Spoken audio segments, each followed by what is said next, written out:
Listen softly and make yourself comfortable as the night folds around you. Imagine the light in your room growing warm and gentle, like the glow of a small fire. Outside, winter settles over the land. The air is cold but not harsh. Just quiet, just still. The kind of night when old stories move closer, and the past opens its doors a little wider. Tonight, we take a slow walk through winter feasts in the ancient world. Not the loud celebrations you might imagine, but the quiet corners, the softer moments, the simple meals shared when the world was cold and people gathered close. We are not here for drama, or grand battles, or heavy history. We are here for the gentle human things. Warm bread, glowing lamps, soft wool blankets, and the steady feeling of people coming together in the coldest months. So let's take our time. Let's breathe slowly. Let's wander little by little into the snowy past. As the night grows still around us, the journey begins. A slow walk into the ancient winter. Imagine stepping into a winter dusk thousands of years ago. The sky is a muted gray, the kind that softens all edges. Snow, or perhaps just a thin frost, rests quietly on rooftops made of clay or thatch.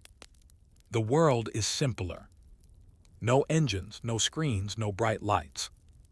Only footsteps in snow, the creak of wood, and the faint curl of smoke rising into the cold. People in every ancient culture knew this season. Short days, long nights, a time when work slowed, and the warmth of community mattered most. Winter feasts grew out of this quiet. They were not only celebrations, they were signals of survival, of hope, of gratitude, and of the gentle relief of reaching the darkest part of the year together. As the night deepens, let's visit these gatherings one by one, moving slowly, so the mind has room to drift and rest. By the hearth of an ancient home, before we look at the great feasts, let's begin with something simpler. A single household. On a long-ago winter night, imagine pushing open a wooden door and stepping into a small room lit only by a hearth. The fire is not bright. It is low and steady, giving off a soft amber glow. Shadows move gently along the walls. You smell wood smoke, grain cooking, and the faint sweetness of dried fruit warming in a pot. A family sits close to the fire. Their clothes are thick, woven from wool and linen.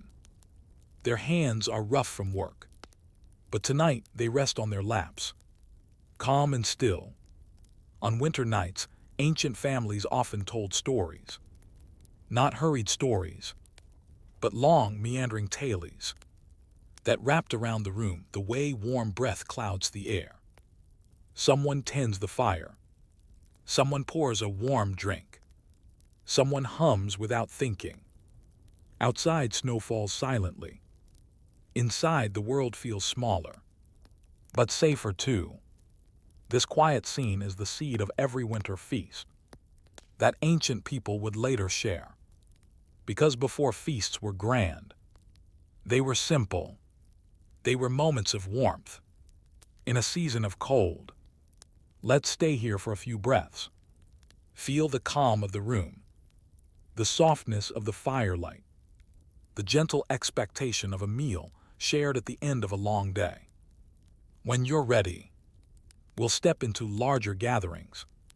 But there is no hurry. Winter has always been a slow season, and slowness is welcome here. As the night settles, a transition to ancient celebrations. Now imagine the door of that small home opening again. A bit of cold air drifts in, but now you step back outside, into the hush of the ancient night. We're going to walk a little farther. Not fast, just a steady, quiet pace. Your footsteps press gently into snow or frost. Far ahead you see faint lights, signs of a larger gathering. Different ancient cultures celebrated winter in different ways, but many of them shared the same soft intention: bringing people together. At the darkest time of the year, let's move toward one of these feasts now. Let's begin with a world of stone houses, warm cloaks, and deep traditions. Let's step into an ancient Roman winter night. The Roman Saturnalia, the softer side of a famous feast. Much of what we hear about Saturnalia, the Roman winter festival, is lively. People laughing, giving gifts, playing games. But tonight, we visit a quieter corner of it. Not the loud streets, but the gentle warmth inside a Roman home. Imagine walking through a narrow Roman alley. The walls on both sides rise high, sheltering you from the wind. Oil lamps glow above doorways, casting soft pools of light on the path. A door opens, and warm air spills into the cold. Someone invites you in. This is a small Saturnalia gathering. Just a few families. Simple food. A shared table. Inside, the room flickers with lamplight. Garlands of greenery hang along the walls, their scent fresh and calming. A modest feast has been prepared. Cheese, olives, warm bread, figs preserved from summer, and a stew that simmers gently in a clay pot. People sit close. Their clothing is loose and comfortable, because Saturnalia was a time when strict rules softened. Masters and servants shared food. Social roles relaxed. People rested. No one rushes. Voices are low. Someone pours warm wine mixed with spices. Cinnamon, bay leaf, honey. The aroma is rich but soothing. A child falls asleep against a parent's side. An older relative tells a quiet story about years long past. The fire crackles, soft and steady, even in its more joyful moments. Saturnalia held a deep thread of calm. It reminded people that winter was a time for warmth, for stillness, and for companionship. As you sit with them, you feel the heaviness of winter soften a little. Outside, the night is long, but inside, time feels gentle and full of light, letting the night breathe. Before we continue, let's pause for a moment, just as ancient people often paused in their midwinter gatherings. Listen to the imagined quiet. Feel the soft weight of a warm cloak around your shoulders. Notice how the mind begins to slow as we move deeper into these winter landscapes of the past. When you're ready, we will slip from Rome to another place where winter feasts glowed warmly in the dark. Perhaps ancient Egypt in its cool desert nights, or the gentle winter fires of early Celtic villages, or the peaceful kitchens of old Mesopotamia. But we will go slowly. There is no need to rush. Winter stories should unfold like soft snow. Light, quiet, and patient. Let's return to our slow journey. The Roman home fades softly behind you, its warm lamp glow settling into the distance. Like a remembered dream, you step once again into the quiet winter night, and the air feels cool against your cheeks. Now imagine the ground beneath your feet changing, the texture of the earth growing dry, the scent shifting to something warm and sandy. The sky widens, clear and deep, stretched above an ancient river that moves like a long ribbon of moonlit silver. Welcome to ancient Egypt in winter. Though the land is known for heat, the nights of midwinter could be surprisingly cool, almost crisp, with a stillness that made every sound feel softer and more sacred. Here too, winter brought people together. A quiet Egyptian evening near the Nile. Imagine walking slowly along the riverbank. The breeze is gentle, carrying the scent of water reeds and distant cooking fires. The sky glows faintly with stars that seem closer than in other places, as if the night here has always been in quiet conversation with the heavens. Beside the river, small mud brick homes rest in tidy clusters. Their walls are warm in color, smooth and simple, and lamps glow softly through open doorways. You approach one home, and the sound of calm voices greets you. This is not a grand temple feast. Tonight we step into the life of an ordinary Egyptian family, sharing a small winter meal. Inside, a woman stirs a clay pot over a low fire. The aroma is earthy and comforting. Lentils, herbs, onions, and a hint of garlic. Staple foods, simple and steady. The kind that warmed families through the cooler months. A man mends a small basket nearby, working slowly, his movements unhurried. A child chases a cat lazily around the hearth, both of them moving as if time itself has softened its edges. The meal is almost ready. Flatbread, still warm from the small outdoor oven. Dates sweet and soft. A jug of beer, mild and cloudy, made from barley. And the pot of stew, thick and fragrant. The family sits together on reed mats. They do not feast loudly. They share quietly, speaking in low tones, grateful for the food, for the river that sustains them, and for the turning of the year. In winter, Egyptians sometimes celebrated the renewal of life, the promise that the Nile's flooding season, with all its gifts, would return again. But even more than the ritual celebrations, nights like this were the true heart of winter. Simple togetherness, warmth against the cool desert air, and an unspoken understanding that life could be both fragile and blessed. A soft moment under the stars. After the meal, the family steps outside. The desert night is cool, but calm. They look up at the stars, brilliant points of light that stretch across the sky, like grains of glowing sand scattered by the gods. For ancient Egyptians, the night sky was full of stories. Some believed the goddess Nut arched overhead, swallowing the sun at dusk, and birthing it again at dawn. But tonight, the myths rest quietly in the background. What matters more is simply standing together, breathing in the stillness, and feeling the comfort of another winter gently passing. As you stand with them, you feel the hush settle around you, a calm that sinks into the bones, a sense that the past was not always distant. Sometimes it feels as close as a cool breath of wind, and the glow of a small fire. A slow walk toward the temples. When you finally step away from the family home, you follow a path lit only by the moon. The Nile flows quietly beside you, its water whispering against the shore. Far ahead, silhouetted against the sky, rise the outlines of temple walls and columns.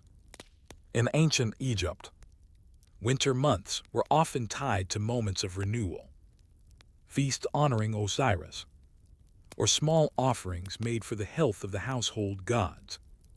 But tonight, we do not attend a large ritual. We simply walk past the temple grounds, as priests inside light lamps one by one, their glow casting soft pools of gold that shimmer on polished stone.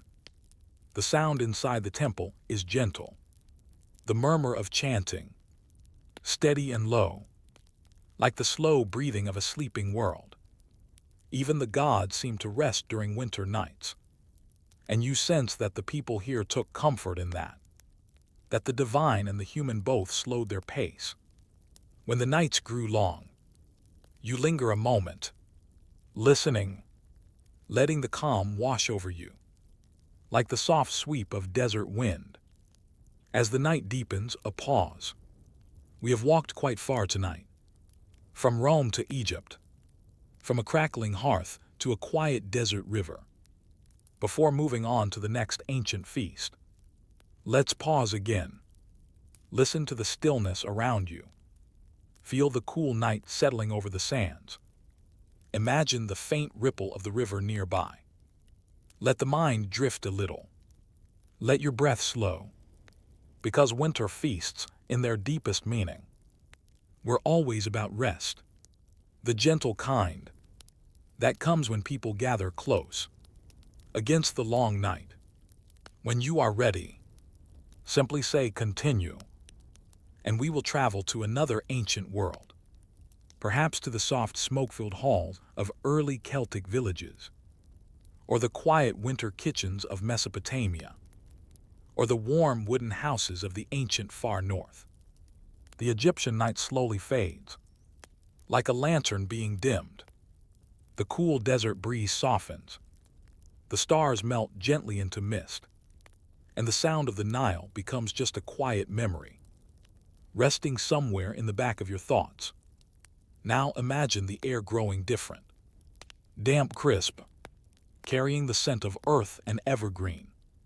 The ground beneath your feet becomes soft with moss, and the sky shifts into a pale winter gray. You have arrived in the ancient Celtic lands, perhaps somewhere in the rolling hills of what is now Ireland or Scotland, where winter was long, deep, and full of quiet courage. The slow winter walk toward a Celtic roundhouse. Picture yourself moving slowly along a narrow path. Frost glitters on the grass. The world feels clean and still. Only your quiet footsteps disturb the silence, and even they sound gentle, muffled by the earth.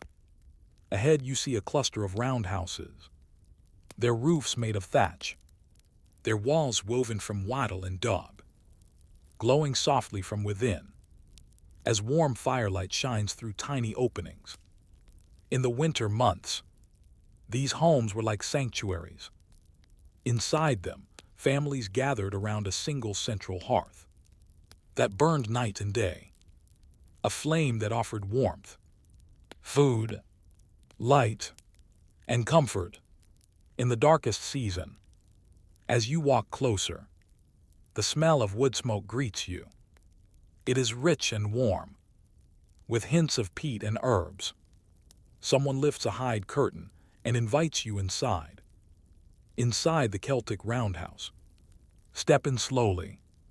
The world outside falls away, as the glow of the hearth wraps around you. The light flickers on timber posts, casting soft shadows that sway like gentle spirits.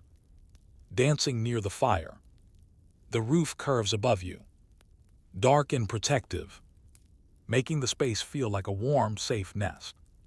Against the winter night, around the fire a family sits. Their clothing is woolen and thick, woven in muted tones of brown and gray. Children curl near their parents, wrapped in animal skins. A pot hangs above the fire, its steam curling upward in slow, fragrant ribbons. Tonight's winter meal is simple, but grounding. Stew made from root vegetables and barley, a bit of meat carefully saved from the autumn slaughter, and bread baked on heated stones. The taste would be earthy, warming, quietly nourishing. As they pass bowls around, they speak softly, not solemnly, just gently. Winter encouraged this kind of voice. Slower, warmer, as if the cold air outside reminded everyone to savor the comfort within. Someone tosses a handful of herbs into the fire. The scent deepens, spreading through the room like a blessing. You sit among them, feeling the heat of the hearth soak slowly into your hands and face. A moment of Celtic midwinter tradition. Though much of Celtic tradition has been softened by time, winter was known as a sacred and transitional season, a time when the boundary between the human world and the spirit world felt thinner and quieter. But do not imagine this as eerie or frightening. Tonight it is peaceful. Someone in the roundhouse closes their eyes and whispers a short blessing. a hope for protection, for warmth, for good health, and for the returning light. It is a simple ritual, something passed down through many winters. Outside, the wind brushes softly against the walls. Inside, the fire pops gently. These sounds merge into a single quiet rhythm, the rhythm of a winter feast shared slowly, calmly, with people who trust one another. A wooden cup filled with warm mead is passed around. It tastes of honey and long summer days now only remembered, not seen. Stories follow, not dramatic tales of battle or heroics, but small stories, a memory of past winters, a lesson about a plant that grows near the river, a dream someone once had under a full moon. The words drift around the room, like drifting smoke, thin and soft, meant more for comfort than entertainment. Stepping outside into the frosty night. After the meal, you step outside alone for a moment, just to breathe the cold air. The frost sparkles under the moon. The roundhouses form quiet silhouettes on the hillside, their chimneys releasing thin trails of smoke that drift lazily upward. A single owl calls in the distance. Its voice echoes gently, not haunting, just part of the winter soundscape. You stand there for a few breaths, feeling the night settle around you, feeling how ancient peoples found peace, even in the harshest seasons. Then the hide curtain lifts again, and warm air reaches out to you like an invitation. You return inside, letting the gentle world of the roundhouse enfold you once more. The fire crackles. Someone hums a tune, slow and steady. You sit down by the hearth, and the warmth quiets your thoughts. A pause before our next journey. We have walked through desert nights, through Roman streets, and now through frost-covered Celtic hills, before moving on to our next winter feast, perhaps to Mesopotamia, or ancient China, or the softly lit hearths of the early Norse world. Let's rest here for a moment. Listen to the imagined fire. Feel the warmth. Let your breath fall into an easy rhythm. Winter feasts were not about noise or abundance. They were about survival, companionship, and the slow comfort of knowing that even the darkest nights could be shared. The Celtic roundhouse slowly fades, like a warm breath dissolving into cool morning air. The scent of peat smoke lingers for a moment, then softens, and the frost beneath your feet shifts into something colder, sharper, yet still quiet. You find yourself in a northern landscape, a place where winter is long, where snow stretches over hills and valleys, like a thick white blanket, and where the sun, in these months, barely rises above the horizon. This is the world of the ancient Norse, a land of deep winters and warm glowing halls, where people gathered to share food, light, and stories. As the snow whispered outside, a slow walk through a snow-covered village. Imagine walking along a snowy path. Your footsteps make a soft, cushioned sound, like pressing into layers of wool. The air is crisp, cool enough to nip gently at your nose, but not harsh, more like a whisper of cold, rather than a bite. Ahead, wooden homes sit low to the ground, their roofs heavy with snow.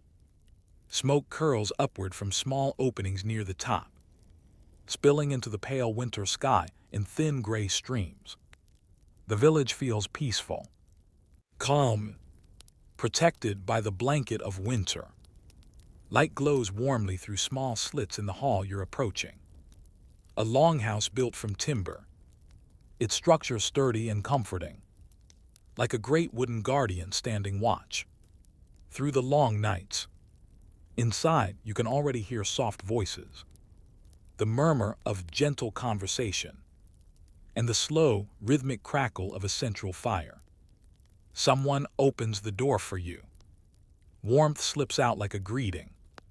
You take a breath and step inside. Inside the Norse longhouse. The longhouse is warm and dim, lit only by the central fire pit, and a few oil lamps hanging along the wooden beams. The smell is rich. Smoke pine resin, stew simmering in an iron pot, and something faintly sweet, like honey warming in clay cups. Furs cover the benches. Thick wool blankets rest folded nearby. The sound of winter wind is faint outside, barely noticeable at all in this cozy, sheltered space. Men and women sit together near the fire, speaking quietly. Children play with carved wooden toys. An older woman spins wool between her fingers, the spindle turning slowly and calmly, as if time itself has paused to watch the fire breathe. Tonight is a small winter feast, not the great public festivals, but a family and neighbors, gathered for warmth and companionship. A wooden bowl is passed around, filled with dried fish softened in broth. Another carries roasted barley cakes. There is stew with root vegetables, and meat saved carefully from autumn. And then there is honeyed mead, sweet, comforting, a taste of summer sunshine, held in a cup to warm the long winter night. The longhouse feels like a sanctuary, a place where people let the dark season settle around them, without fear, without hurry, without the noise of the outer world. A story told softly by the fire. As the meal finishes, someone begins a story. Not the fierce sagas, not the ones filled with storms and voyages, but a gentle tale about a fox in winter, a creature clever and calm, who visits village edges and watches humans from the safety of the snow-covered woods. The storyteller's voice is deep but soft, steady as falling snow. Words drift through the warm air, like flakes of white, moving slowly from sky to earth. The children listen with wide eyes. Adults close theirs and simply breathe. In Norse lands, storytelling was a winter tradition, a way to bind the community and ease the long nights. Here by the fire, with the scent of pine and warm stew lingering in the air, you feel how deeply human these winter gatherings were, how similar to all the others we visited. Different lands, different foods, different beliefs, and yet the same quiet desire to find warmth in the cold, stepping outside into the snow. When the story ends, you slip outside for a moment to let the cool night touch your face. The snow-covered world is silent. The moon casts a pale glow on the landscape, turning every drift of snow into a soft hill of silver. The stars shimmer faintly, reflecting off ice crystals in the air. You breathe slowly. The cold is refreshing, not harsh. It wraps around you like a clean, quiet blanket. Behind you, the longhouse glows warmly, its firelight reaching through the wooden slats, like a promise of comfort. You stand there a moment longer, letting the peacefulness settle deeper, as if the night itself is giving you permission to rest. Then, with slow steps, you return inside, where warmth embraces you, and the soft hum of conversation resumes. A gentle pause before we travel again. We have now wandered through snowy Norse winters, frosted Celtic fields, warm Egyptian nights, and glowing Roman homes. Each place different, each place uniquely human, and each one showing us the same quiet truth, that winter feasts were about far more than food. They were about togetherness, softness, and the steady comfort of sharing warmth.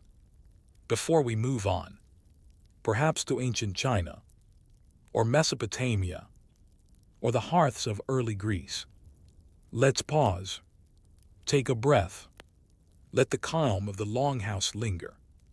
Feel the warmth, the safety, the quiet. The Norse longhouse grows dim behind you, its warm golden glow slipping softly into the snowy distance. The cold northern air fades, gentle as a sigh, and the world around you begins to shift. The scent of pine smoke lightens. The crisp wind smooths into something calmer. Snowflakes dissolve into mist. And slowly, peacefully, a new landscape reveals itself. You find yourself standing in the quiet winter of ancient China, in a countryside where the air is cool but not biting, and where lanterns sway softly from the eaves of wooden homes.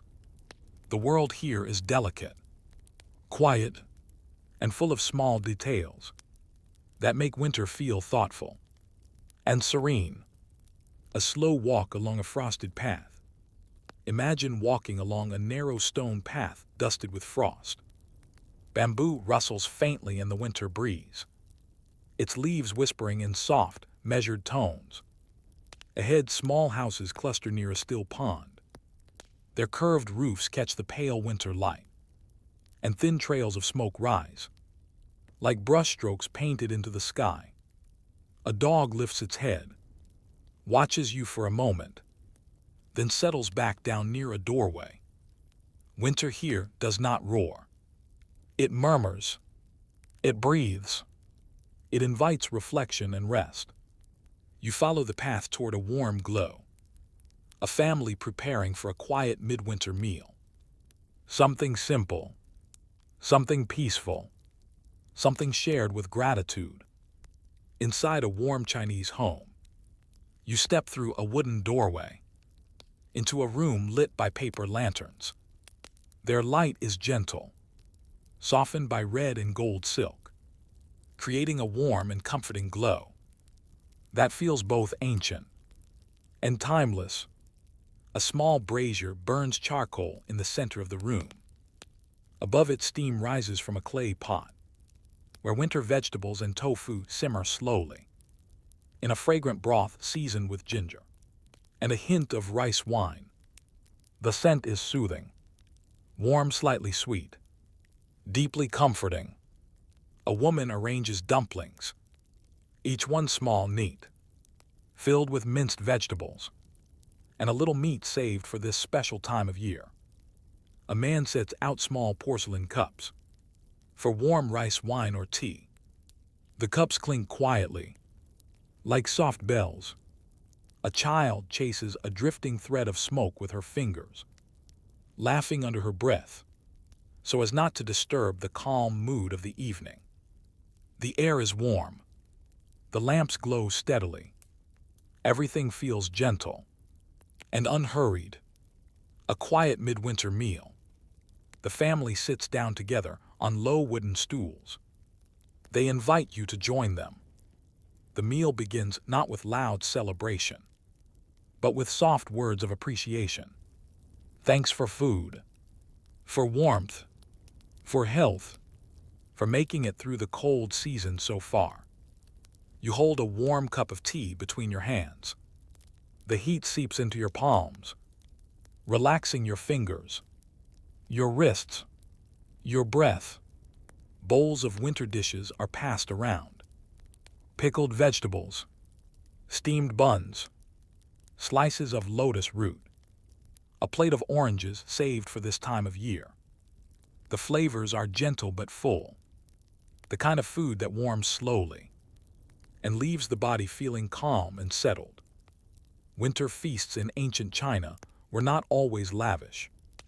Often they were moments of quiet unity. Family gathered close, celebrating the turning of yin to yang, the slow return of light after the coldest, darkest days. Around you, the family eats quietly, smiling softly, enjoying each bite with intention. Nothing is rushed. Nothing is wasted. Nothing is loud. It is a feast of harmony, of balance, of warmth. In the heart of winter, lanterns in the night. After the meal, the family steps outside, carrying small lanterns. The night is cool, crisp, and still. Lantern light spills across the ground, in soft circles, each one trembling slightly, with the movement of the hand that holds it. The pond reflects these glowing shapes, some red, some gold, all floating like warm stars, fallen gently to earth. A few villagers walk quietly along the path, their lanterns swaying beside them. No one speaks loudly. Winter encourages calm voices, slow footsteps, and thoughtful gazes. You watch your breath mist in the cool air. For a moment, you feel as if you are inside a painting, still serene, a scene built from light and silence. The lanterns move slowly, gliding through the night, like fireflies in a dream. And for a little while, you walk with them. A brief stop at a temple gate. Not far from the village stands a small temple.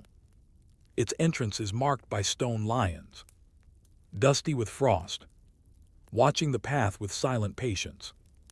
The family bows gently. A small offering is placed. Nothing large, perhaps a few grains of rice, a cup of warm tea, or an orange left in a clay dish. This ritual is simple, humble, and soothing. It honors ancestors. It acknowledges the winter. It expresses quiet gratitude for endurance, for warmth, for life continuing. In the coldest season, a bell rings softly inside the temple. The sound echoes lightly through the air, carrying a sense of peace that settles slowly over the village. You stand there a moment longer, breathing in the calm, feeling the tranquility seep deeper into your mind, like warm tea on a cold day. A pause before we travel again. The lanterns dim. The moon rises a little higher, and the village returns to stillness, each home gently glowing, like a quiet ember in the night. We will soon wander onward, perhaps to Mesopotamia, or ancient Greece, or the soft hearths of early Japan. But before that, let the serenity of this moment rest with you. Feel the warmth of the lanterns, the softness of the winter air, the gentle rhythm of a family sharing a peaceful evening. In a world long past, the lanterns of ancient China glow quietly behind you, as the world around you shifts once more, softly, gently, as if turning the page of a very old, very delicate book. The red and gold lights fade into the mist. The rustle of bamboo dissolves into silence, and the cool winter air becomes warmer, earthier, carrying the faint scent of river mud and fresh grain.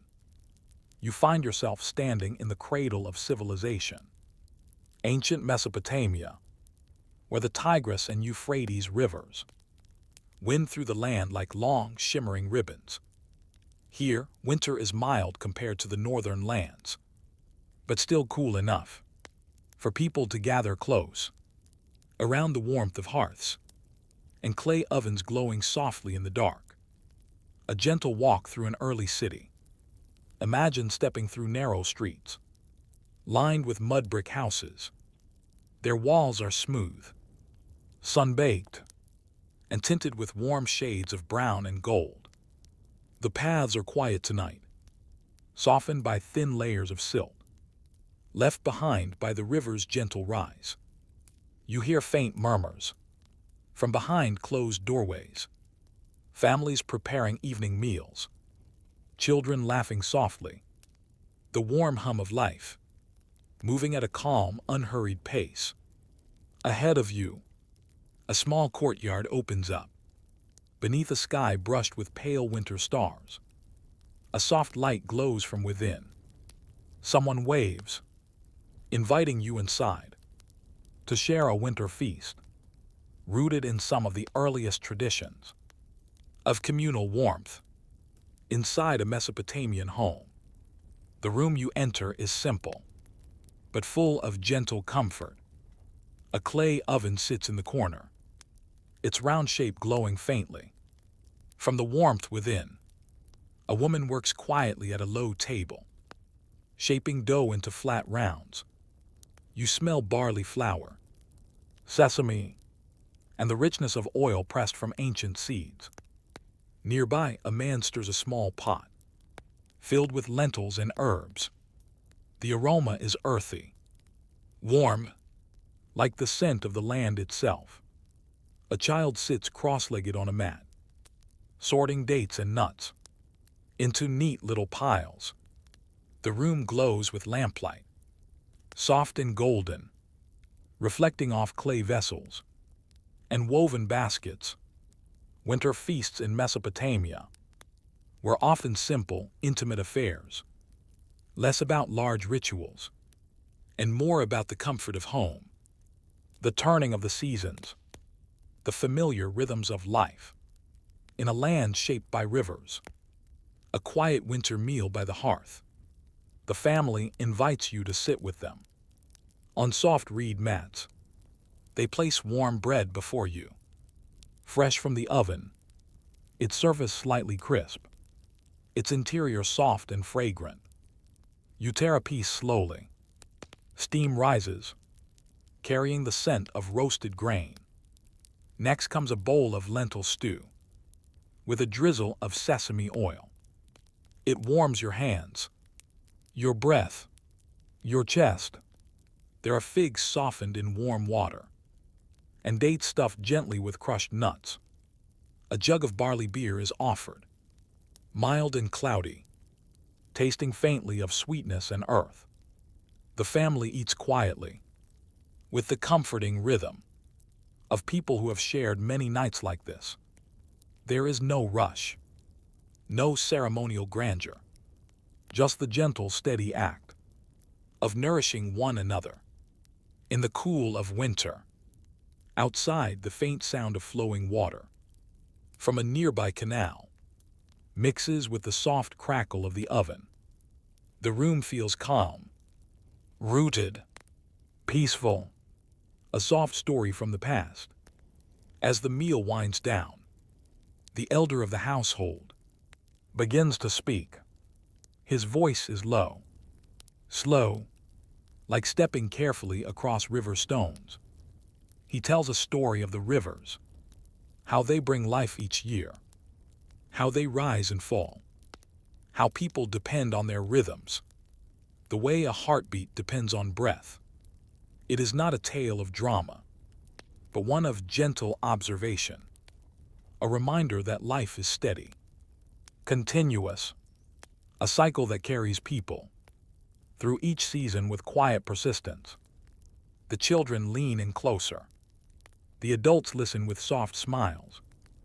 You feel the calm settle deeper around the room, as if the story itself is a warm blanket, spreading slowly across the hearth. When he finishes, silence follows, not empty, but full of meaning, like still water holding moonlight. A walk under the Mesopotamian stars. You step outside for a moment to breathe the night air. The sky is vast, wide, stretched above you like a dark canvas, painted with early constellations that ancient priests once studied. From towering ziggurats, the stars reflect faintly on river water in the distance. A thin layer of mist rises from the earth, cool but not cold, soft, comforting. Somewhere in the city, a flute plays quietly, a simple melody, slow and drifting, carried by the winter breeze. You stand still, letting the night fill you with its peace. The sounds are gentle, the scents are warm, and the world feels ancient, in a calm, grounding way. Behind you, the family's home glows like a small ember, a steady point of warmth in the cool Mesopotamian night. You breathe in and let the ancient world settle deeper into your imagination. A pause before our next journey. We have now walked beside many ancient hearths: Roman, Egyptian, Celtic, Norse, Chinese, Mesopotamian. Each one different, each one softly lit with the glow of winter comfort. Before we continue, perhaps to ancient Greece, or Persia, or the gentle winter kitchens of early Japan, let's pause. Let the warmth of the bread, the scent of sesame, and the quiet hum of river life rest in your mind for a moment. Take a slow breath. Feel your body relax. Let the winter night hold stillness around you. The soft Mesopotamian night fades like a dream upon waking, not disappearing abruptly, but dissolving gently into a new quiet landscape. The warm river breeze drifts away. The scent of dates and barley softens, and gradually, you begin to sense something different on the air. A hint of olive wood smoke, a trace of sea breeze, and the faint aroma of herbs warmed in a clay pot. You have arrived in ancient Greece, in a land of hills and stone pathways, of cool winter evenings, and homes that glowed softly with the light of small hearth fires. Here, winter feasts were humble for most people. Simple gatherings built around bread, olives, and companionship. And tonight, we will slip quietly into one such home, as the winter wind brushes gently against the stone walls. A slow walk through a Greek village at dusk. Imagine walking along a narrow path of worn stone. The sky is a cool shade of blue, deepening by the minute as the sun sinks behind distant hills. Olive trees stand like silhouettes, their branches twisted and wise, their leaves catching the last faint shimmer of light. Small homes cluster together, each one built of stone and clay, their roofs tiled, their windows glowing with the gentle flicker of hearth fires within. You hear the bleat of a goat settling for the night, the quiet hum of distant voices, the calm rhythm of evening chores coming to an end. Ahead, a woman stands at the doorway of a modest home. She smiles softly and gestures for you to come inside. Inside an ancient Greek home. The moment you step in, you feel warmth wrap around you. The warmth of a hearth built from stone and fed with olive wood that burns clean and fragrant. The room is small, but filled with a peaceful simplicity. Clay jars line the walls. Woven mats soften the floor. A few lamps glow with the steady light of olive oil, casting golden circles on the smooth plaster walls. A pot hangs over the hearth. Inside it, winter vegetables simmer slowly. Leeks, onions, garlic, and a bit of lentil and barley, seasoned with herbs gathered and dried in the summer months. The scent is soft and comforting, a reminder that food need not be rich to be warming. Nearby, a man kneads dough for flat, rustic bread that will soon be baked against the hot inner wall of the hearth. A few olives rest in a shallow dish, glossy and dark. A wedge of goat cheese waits on a wooden board, its aroma mild but earthy. A jug of diluted wine, the everyday drink of ancient life, sits by the hearth, warming slightly in the firelight. This is the gentle heart of a Greek winter feast, formed not from extravagance, but from quiet gratitude for the year's harvest and the warmth of family. A simple winter meal shared slowly. The family sits on low stools around a small wooden table. You join them, feeling the warmth of the hearth on your face.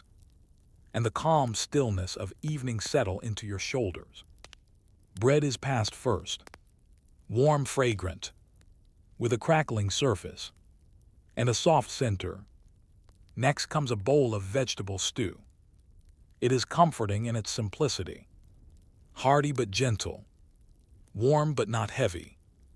Olives add their rich flavor. Cheese offers a soft sharpness. Honey in a small dish adds sweetness for dipping bread or stirring into warm wine to soothe the throat on cool nights. Between bites, the family speaks in low, peaceful voices. They talk about the olive harvest, the winter rains, the quiet months ahead. Children listen sleepily, their eyes heavy from the warmth. Nothing hurried, nothing loud, just the calm rhythm of a shared winter meal.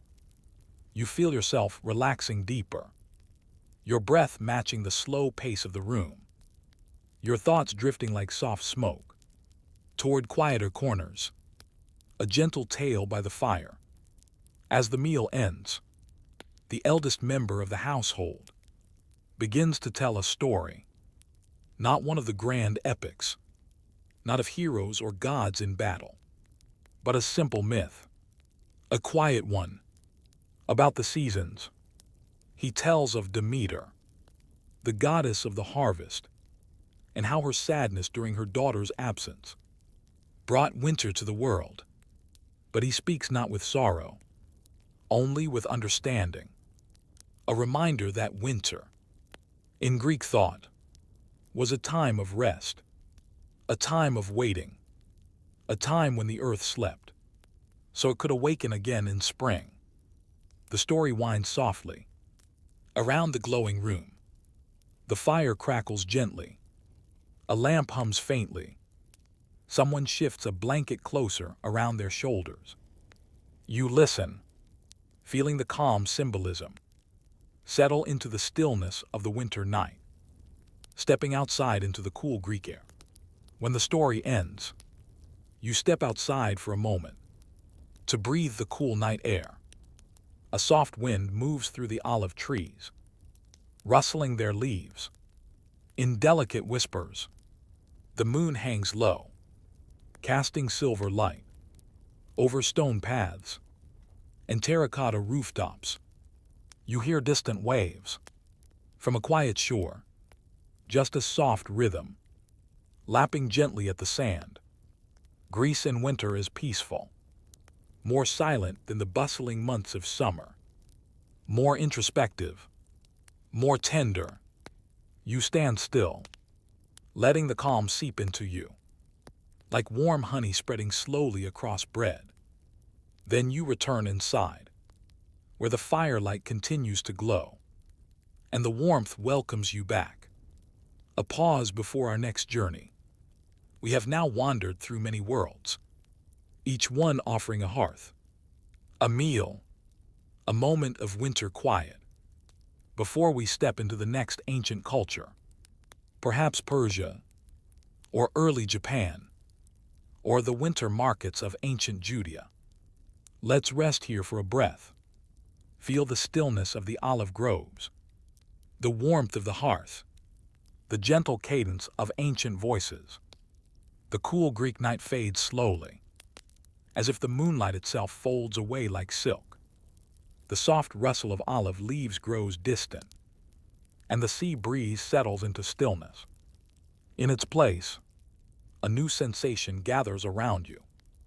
The quiet weight of winter snow, the faint aroma of rice steaming in a wooden pot, and the delicate glow of paper lanterns that soften every edge of the world around them.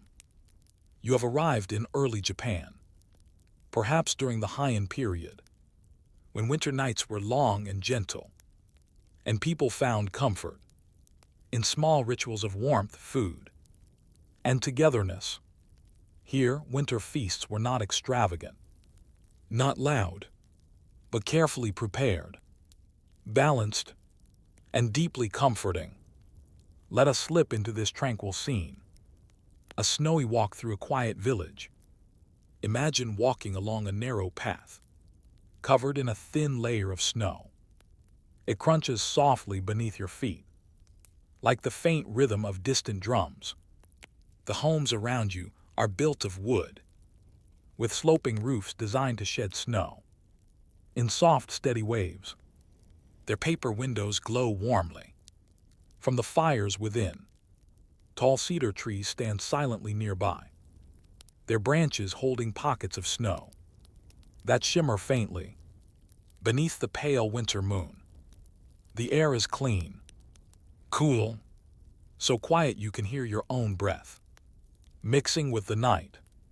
As you walk, a gentle plume of steam rises from a home at the far end of the path, a sign that a warm meal is waiting inside. Someone slides open a wooden door and bows slightly, inviting you to enter. Inside a Japanese winter home, when you step inside, warmth surrounds you instantly. Not intense heat, but the soft, steady warmth of a hearth that has been tended carefully. Throughout the day, tatami mats cover the floor, their woven scent clean and calming. Shodi screens filter the light into a soft, creamy glow, making the whole room feel quiet and gently luminous. At the center of the space is an orari, a sunken hearth filled with glowing coals. A small pot hangs over it, steam rising in slow plumes, and filling the room with the scent of simmering rice, dashi broth, and winter vegetables. A woman gently stirs the pot. Her movements are calm, practiced, as if each motion honors the season. Nearby, a man arranges small dishes with great care: pickled radish, warm tofu, a few slices of grilled fish, sweet simmered beans, and a small bowl of miso soup that smells of comfort and earth. A child sits quietly near the hearth, warming her hands above the coals, watching the firelight dance across the iron kettle. Everything here feels balanced, gentle, intentional, a feast not of abundance, but of harmony, a winter meal in peaceful silence. You sit with the family around the orari. The warmth rises softly beneath you, relaxing your legs, your shoulders, your breath. Each dish is shared with calm hands, placed thoughtfully, as is the tradition. A bowl of steaming rice is passed first. You lift the lid and inhale the gentle aroma, clean, warm, grounding. Then comes the miso soup, its steam curling into the air, like slow drifting snow. Each bite is subtle, soft in flavor, yet deeply soothing. There is no rush to finish, no pressure to speak. Silence during meals was often seen as a sign of respect, a way to honor the food, the season, and the company. Only the crackle of the hearth and the faint hiss of the simmering pot break the quiet. Between bites, you notice moment after moment of calm satisfaction. A soft sigh here, a gentle smile there, a child resting her head against her mother's shoulder. The room glows with warmth and the steady hush of winter evening. A story told in a whisper. After the meal, the family stays gathered around the hearth. The fire glows low, its warmth steady and reassuring. The grandmother begins a story, not a dramatic tale of warriors, but a quiet winter folktale about a Yukiana, a gentle snow spirit. In her telling, the Yukiana is not frightening. She is delicate, a presence that moves with the snow, protecting travelers, guiding lost children home, and bringing calm to deep winter nights. Her voice is soft, barely above a whisper, And the story unfolds, like snowflakes settling on pine branches, light, slow, and full of quiet beauty. The child listens with wide, relaxed eyes. The adults breathe evenly, comforted by the familiar rhythm of the tale. You feel your own thoughts, slowing to match the story's pace, as if drifting with the snow spirit herself, through forests of soft white silence, a step out into the winter garden. After the tale ends, you slide open the wooden door and step into the small garden outside. Snow falls gently, slow flakes that drift like feathers through the cold, moonlit air. A stone lantern stands near a frozen pond, its dim light stretching across the snow. In soft, warm circles, the branches of a plum tree hold tiny buds, a quiet promise of early spring, hidden within the deep winter night. You breathe in the cool air, feeling it clear your mind, settling in your chest, like a soft, peaceful sigh. The world here feels delicate, as though crafted for contemplation, for slowness, for rest. Even the snow seems to fall at a thoughtful pace, a pause before traveling on. We have now wandered through winter nights across the ancient world. Egyptian hearths, Norse halls, Celtic roundhouses, Greek kitchens, Mesopotamian courtyards, and now Japanese snowlit homes. Each place has offered a different kind of calm, a different kind of warmth, a different way of greeting the winter season. With tenderness, before we continue, perhaps to ancient Persia, or Judea, or the winter camps of the earliest nomadic peoples, let's pause, feel the falling snow, the quiet hearth, the balance of simple dishes, shared slowly in warm silence. Let your breath soften. Let your thoughts settle gently. Let the night grow still around you. The snowy hush of early Japan softens, the flakes drifting away like pale petals. The garden, the lanterns, the gentle whisper of winter wind fades slowly into a warm, fragrant breeze. You begin to sense new smells, warm spices, roasting grains, and the faint sweetness of dried fruits simmering in a pot.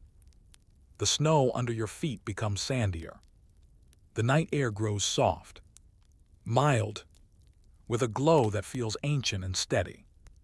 You step into a new landscape, a place of mountains and wide plains, of woven carpets and clay ovens, of steam rising from dishes touched by saffron and herbs. Welcome to ancient Persia, a land where winter feasts were fragrant, deeply comforting, and full of gentle warmth. Here, even the quietest gatherings carried the scent of tradition, hospitality, and the deep appreciation of sharing food. In the colder months of the year, a calm walk through a Persian winter evening. Imagine yourself moving slowly through a small Persian village. The sky above you is deep blue, sprinkled with stars that shimmer like tiny beads of polished glass. Mud brick homes rise on either side of the narrow path, their rooftops flat, their walls giving off the faint warmth they've stored from the day. Lanterns hang near doorways, their light soft and amber, casting patterns across the ground, like intricate carpets woven from shadows. The air smells of herbs drying, bread baking, and wood smoke drifting lazily. Into the night, you hear the gentle clatter of pots from a nearby home, and someone calls softly, inviting you inside to join a simple winter gathering. Inside a Persian winter home, the moment you step inside, you feel comfort embrace you. The room is warm, not hot, just pleasantly heated by a clay oven, built into one wall. Its rounded shape glows subtly, like a sleeping ember. Carpets soften the floor, with deep reds and golds. Cushions rest along the walls, inviting you to sit and sink slowly into their gentle support. A pot simmers over the heat, filling the air with the aroma of lentils, onions, a thread of saffron, and dried apricots that slowly soften. Into the stew, a woman folds flatbread with careful hands. A man slices walnuts for a dish that will be served warm and sweet. Children whisper quietly in a corner, rolling pomegranate seeds back and forth, as if they were tiny, glowing beads. Everything feels calm, balanced, unhurried. The light is soft. The scents are soothing. The atmosphere is steeped in slow winter comfort, a gentle meal of warmth and spice. When the stew is ready, the family gathers around a low table. You are invited to sit with them. On the soft carpets, the clay bowls are warm against your hands. Inside, the stew glows gold and amber, with tender vegetables and fruit that melts gently into the savory broth. The first taste is mild, comforting, sweetened only slightly by the softened apricots and balanced by the warmth of saffron. Fresh flatbread is passed around, soft, warm, perfect for dipping into the stew. There is also yogurt, cool and smooth, and herbs chopped finely to sprinkle on top. A plate of walnuts and dates rests to the side, ready to be enjoyed slowly. Between bites, even the drinks are calming. Warm water infused with mint, or a simple herbal tea, steeped lightly in clay cups.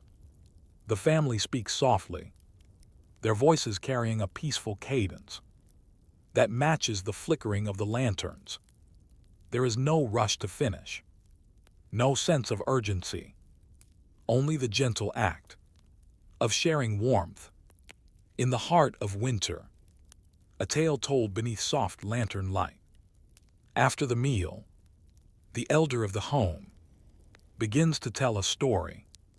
His voice is gentle, measured, worn smooth by years of retelling. He speaks of an old tale, a winter traveler seeking shelter, who is welcomed by a humble family with little to give, except a warm meal and a safe place by the fire. In gratitude, the traveler blesses the home, ensuring that every winter thereafter will be met with enough food, enough warmth, enough light. The tale is not dramatic. It is tender, a reminder that hospitality was one of the most cherished values in ancient Persian culture. As the story settles into the room, the lanterns glow softly, the fire hums quietly, and the children drift toward sleep, their heads resting gently on embroidered cushions. You sit back, letting the warmth and the gentle storytelling soften your breath, stepping outside into a mild night. When you step outside, the winter air is cool, but gentle. The sky is wide and star-filled. The mountains in the distance stand quietly, their outlines softened by night haze. A faint breeze carries the scent of baked bread and incense, lingering from the homes nearby. You breathe deeply, letting the calm night fill your chest with peaceful stillness. Somewhere in the village, a lute plays a slow melody, soft, simple, the kind of tune that floats without weight or urgency. You stand there, watching the lantern light flicker across the ground, feeling your thoughts grow quieter, slower, and more at ease. A pause before our next journey. We have walked now through Persia's warm winter homes, just as we wandered through Greek hearths, Japanese snow gardens, Mesopotamian courtyards, and many others, each culture different, yet each offering the same quiet truth. Winter feasts were moments of comfort, connection, and gentle gratitude. Before we move on, perhaps to ancient Judea, or to the early nomads of the Eurasian steppe, or to the warm family gatherings of Carthage, let's pause again. Feel the soft carpets beneath you, the warmth of saffron-scented broth, the glow of old lanterns against mud brick walls. Let your breath settle. Let your mind rest. The warm Persian night drifts away, its lanterns dimming softly, its saffron-scented air dissolving into something calmer, earthier, quieter. You begin to sense new textures in the air. The soft crunch of dry soil underfoot, the warmth of clay walls holding daytime heat, the gentle glow of small oil lamps set in simple niches beside doorways. The world becomes hilly, dusty, peaceful, a place where winter is mild, but evenings grow cool, where families gather indoors.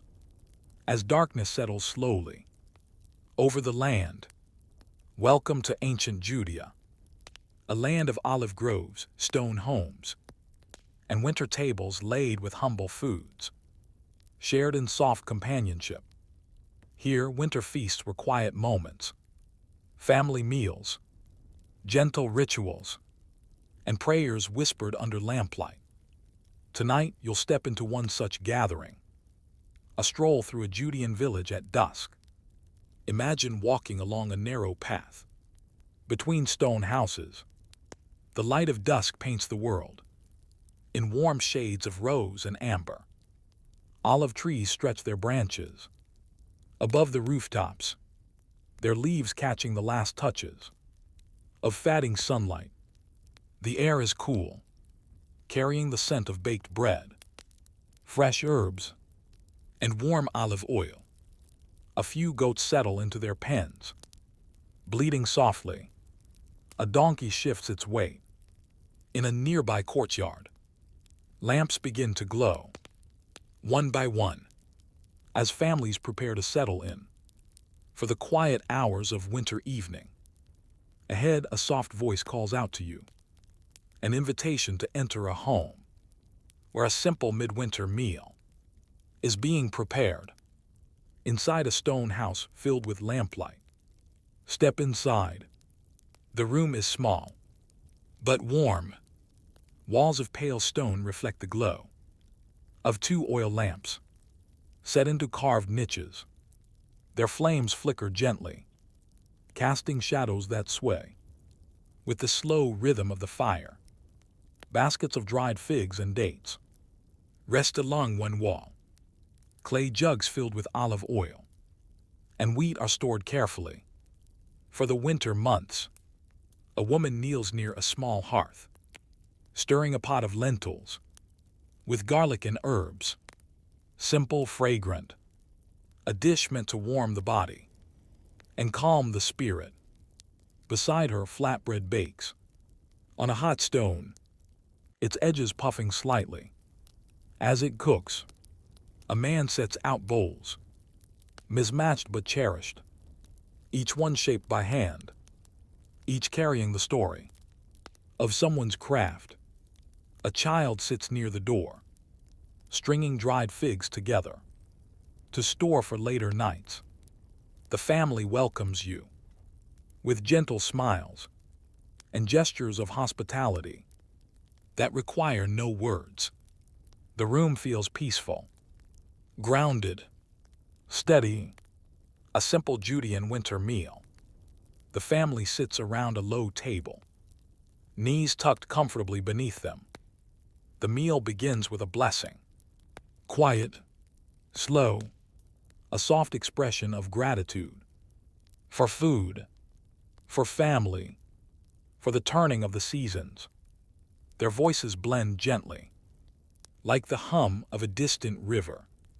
Bread is passed first, warm, fragrant, perfect for dipping into olive oil, infused with herbs. Next comes the lentil stew, thick, savory, with notes of cumin and coriander. Bowls of dates and figs follow, their sweetness balancing the earthiness of the stew. There is goat cheese, soft and mild, and a small dish of olives, cured in brine.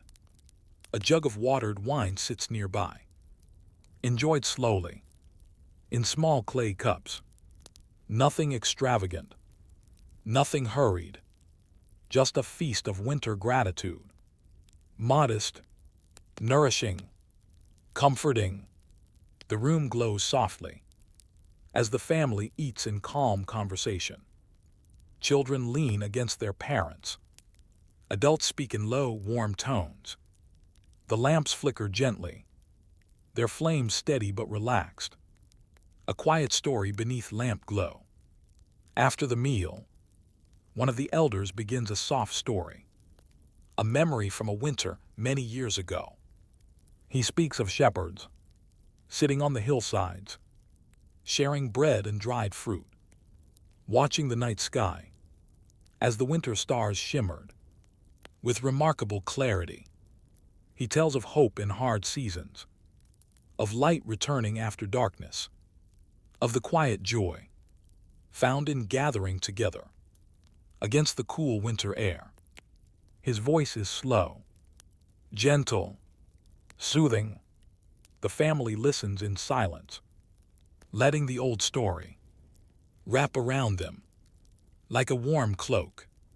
Outside, the night deepens. Inside, the room glows with calm contentment. Stepping outside into a desert night. When you step outside, the air is cool, but dry. Above you, the winter sky stretches vast and clear, filled with stars so bright, they almost shimmer like frost. Olive trees whisper softly as the evening wind moves through them. Distant hills rise gently in the dark, their outlines softened by moonlight. The village is quiet now, just the dim glow of lamps behind stone walls and the faint aroma of lingering bread and herbs. You breathe slowly, letting the night air settle into your lungs like a peaceful sigh. Everything feels ancient and timeless, simple and serene. A quiet winter world, held together by warmth and faith. A pause before we journey onward.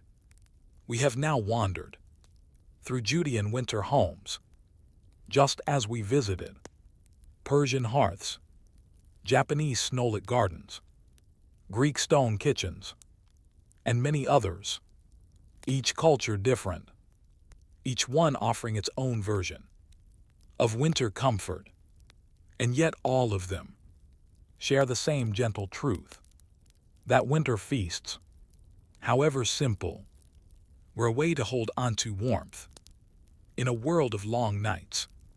Before we continue, perhaps to ancient Carthage, or to early nomadic winter camps, or to the high Andes of the ancient Americas, let's rest a moment. Feel the warmth of the small hearth, the scent of olive oil and fresh bread, the calm glow of oil lamps lighting a stone room. The quiet stone homes of ancient Judea fade behind you, their lamplight softening into memory, their warm scents of olive oil and bread drifting away like a gentle breath. The air changes. The ground beneath your feet grows firmer, a blend of earth and sand. A new scent arrives on the wind, carrying salt from the sea, spices from faraway markets, and the warm smoke of wood fires burning along a great coastline. The world becomes brighter, warmer, but still touched by winter's calm. You have arrived in ancient Carthage, a great maritime city of North Africa, where the winter months brought cooler air, quiet harbors, and feasts shaped by both land and sea. Here, winter gatherings were gentle moments, simple meals flavored with herbs, family companionship, and the soft hush of waves touching the shore. Let us wander into one such night. A slow walk through Carthage at winter dusk. Imagine walking through a wide street, paved with smooth stones. Palm trees sway lightly overhead, their long fronds whispering softly.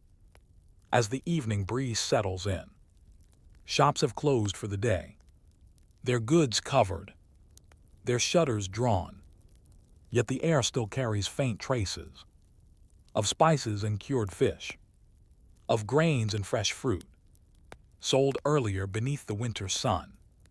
You walk toward the sound of the sea. The harbor glows faintly in the distance, just a few lamps swaying on ships, tethered gently to the docks. But before you reach the water, a warm light catches your attention. A family stands outside their home, calling you with a gentle gesture. They are preparing a winter meal, simple and warm, and the scent drifting from their doorway is too comforting to resist. You step inside a Carthaginian home. The room is lit by small clay lamps, their flames soft and steady. The walls are smooth, painted in warm tones of red and brown, reflecting generations of hands building and shaping this space. A fire burns in a clay hearth, its smoke rising through an opening overhead. The air is filled with the aroma of herbs and simmering vegetables, a gentle blend of parsley, garlic, and a hint of dried coriander. Near the fire, a woman stirs a pot, filled with barley, chickpeas, seasonal greens, and small pieces of salted fish, softened by slow cooking. A man kneads dough for flatbread and stretches it over the warm surface of a clay pan. Children sit on woven mats, sorting figs and almonds into small baskets for later. Everything feels warm, grounded, and deeply human. The scents wrap around you like a soft shawl, and the room glows with the comfort of a winter evening shared slowly, a meal of the land and sea. You sit with the family around a low, circular table, set with clay bowls and simple bronze spoons. The barley stew is served first. It is warm and earthy, with gentle hints of herbs and the subtle richness of sea salt. Flatbread follows, soft, warm, perfect for dipping into the broth. A small dish of olives is placed in the center, their flavor bright and slightly tangy. Another dish holds almonds, lightly toasted over the fire. There is also a sweet mixture of chopped figs and honey, a small winter treat, shared sparingly and gratefully. To drink, the family offers you watered wine, with a gentle infusion of herbs. The meal is not lavish, but it is rich in warmth, in calm companionship, and in the spirit of winter hospitality. The family speaks quietly, soft words about fishing, the recent harvest, the cool winds blowing in from the sea. You listen peacefully, your breath slowing, to match the gentle rhythm of the room. A story of the sea. After the meal, the family moves closer to the hearth. The fire burns low, casting golden ripples of light across the smooth floor. The eldest member begins to speak. He tells a simple story, not of storms or battles at sea, but of a quiet winter journey made by sailors long ago. He describes how the sea, though powerful, can sometimes be as gentle as a sleeping child. In the months of winter, when winds soften and the waves rise and fall, like a slow, peaceful breath, he speaks of sailors warming themselves on deck, with small pots of stew, sharing dried fruit, and watching lanterns reflected in the still water below. His voice is soothing, calm, as though woven from the very winds that drift inland from the harbor. You close your eyes for a moment, letting the rhythm of his voice wash over you, stepping outside into the harbor night. When you step back into the evening air, the world feels cool and peaceful. The harbor rests quietly beneath the moon. Ships sway gently, their ropes creaking softly, like old lullabies. The sea carries reflections of lamplight, stretching silver paths across the water. Palm fronds rustle overhead. Somewhere a fisherman hums, a slow, steady tune, as he mends his nets. You breathe deeply, taking in the salty air, a mix of ocean, earth, and distant hearth smoke. The night feels ancient, timeless, safe, a perfect winter quiet, a pause before we wander again. We have now explored Carthaginian warmth, Judean hearths, Persian feasts, Japanese snow gardens, Greek coastal nights, and many others. Each winter world unique, each one gentle, each one echoing the soft truth that humans everywhere sought warmth, food, and peaceful company in the longest nights of the year. Before our next journey, perhaps to the early nomadic steppe peoples, or to the mountain villages of the Andes, or to winter rituals of ancient Anatolia, let's pause, feel the harbor breeze, the quiet sway of ships, the lingering taste of barley stew, and honeyed figs. Let your breath settle, let your thoughts soften. The gentle Carthaginian harbor fades behind you, its warm breeze and lantern-lit waters dissolving into a vast, open silence. The air grows colder, clean, crisp, wide as the sky itself. You begin to sense movement, the soft, rolling breath of great grasslands, stretching in every direction. There are no stone homes here, no harbor lamps, no city walls, only the horizon, a pale winter sun, and the steady whisper of wind sliding through tall, dry grasses. You have arrived among the ancient nomadic peoples of the Eurasian steppe, where winter was both harsh and beautiful, and where warmth came from herds, hearths, and the shared company of those who traveled together beneath the endless sky. Tonight, you will step into a nomadic winter camp, where people gather inside fell-trapped yurts, sharing food, stories, and the comfort of fire.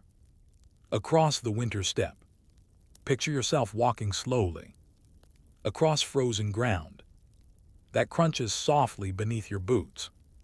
The wind carries the scent of dry grass, smoke, and distant horses.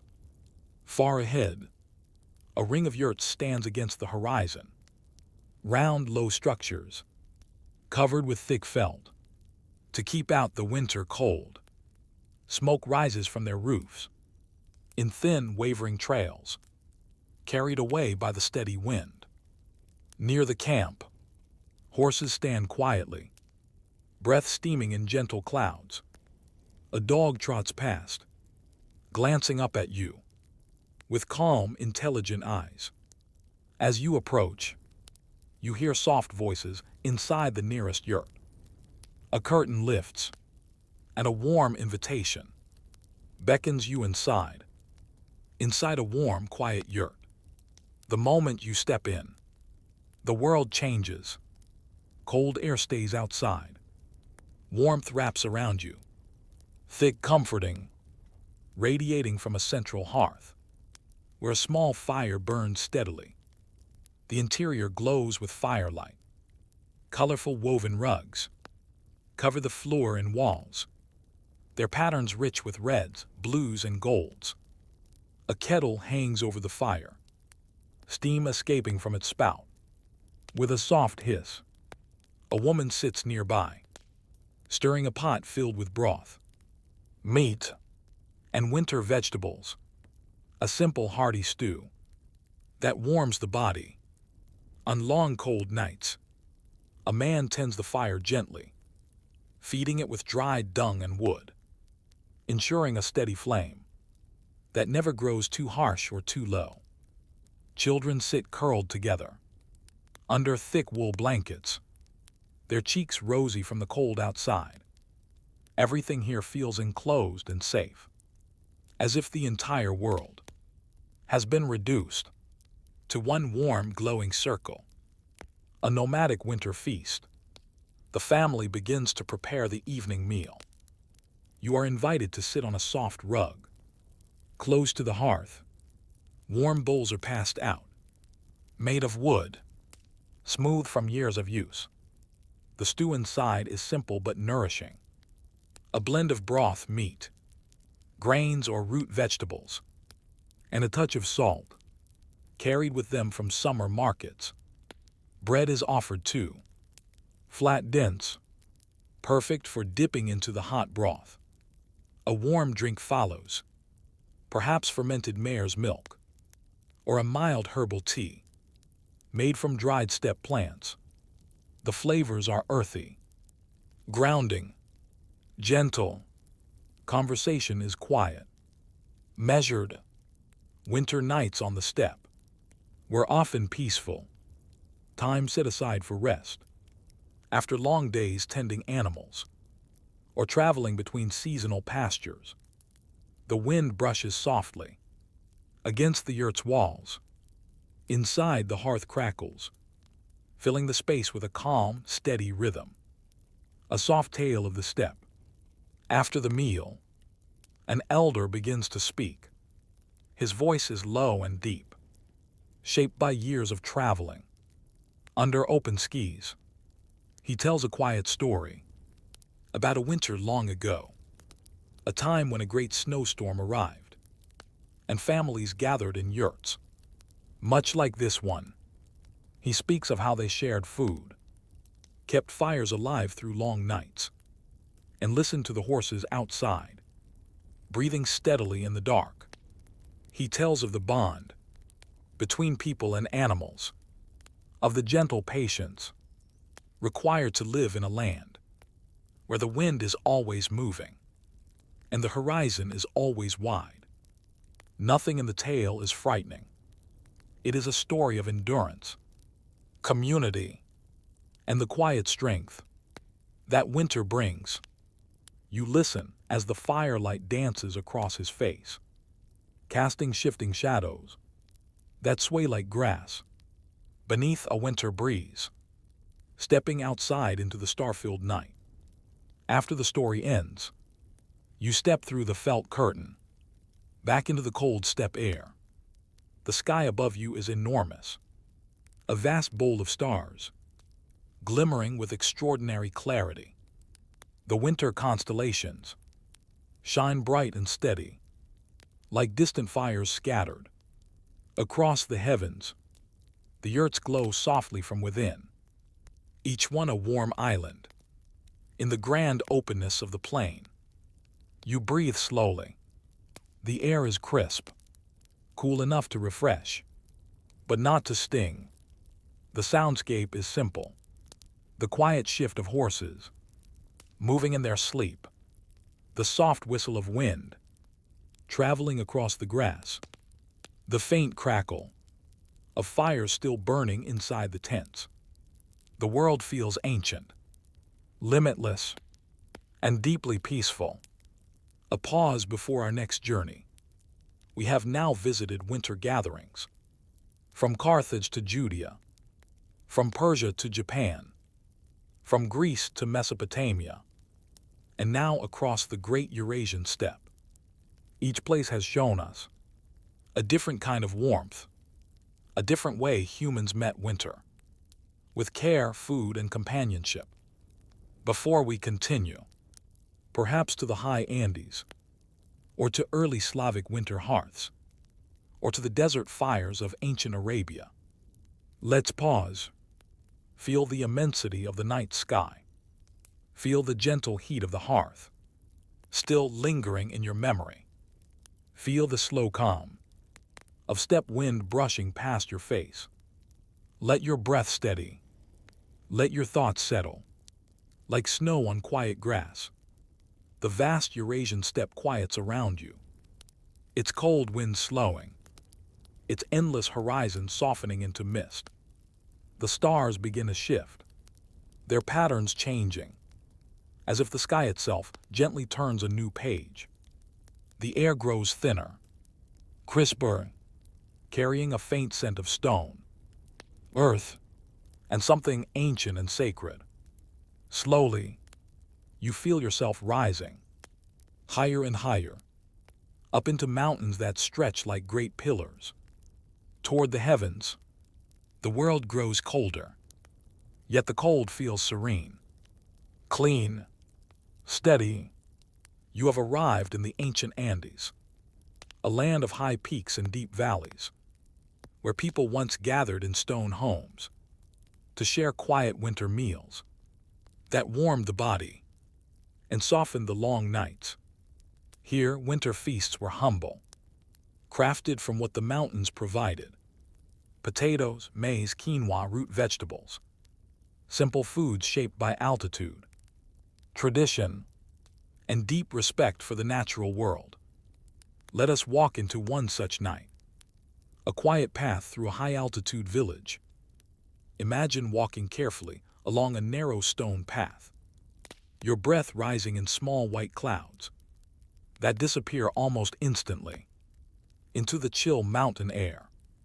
Terraced fields stretch out below you, layers of earth shaped by generations, resting now in winter quiet, waiting patiently for the spring. Stone houses, low and sturdy, clustered together, their thatched roofs holding a dusting of frost.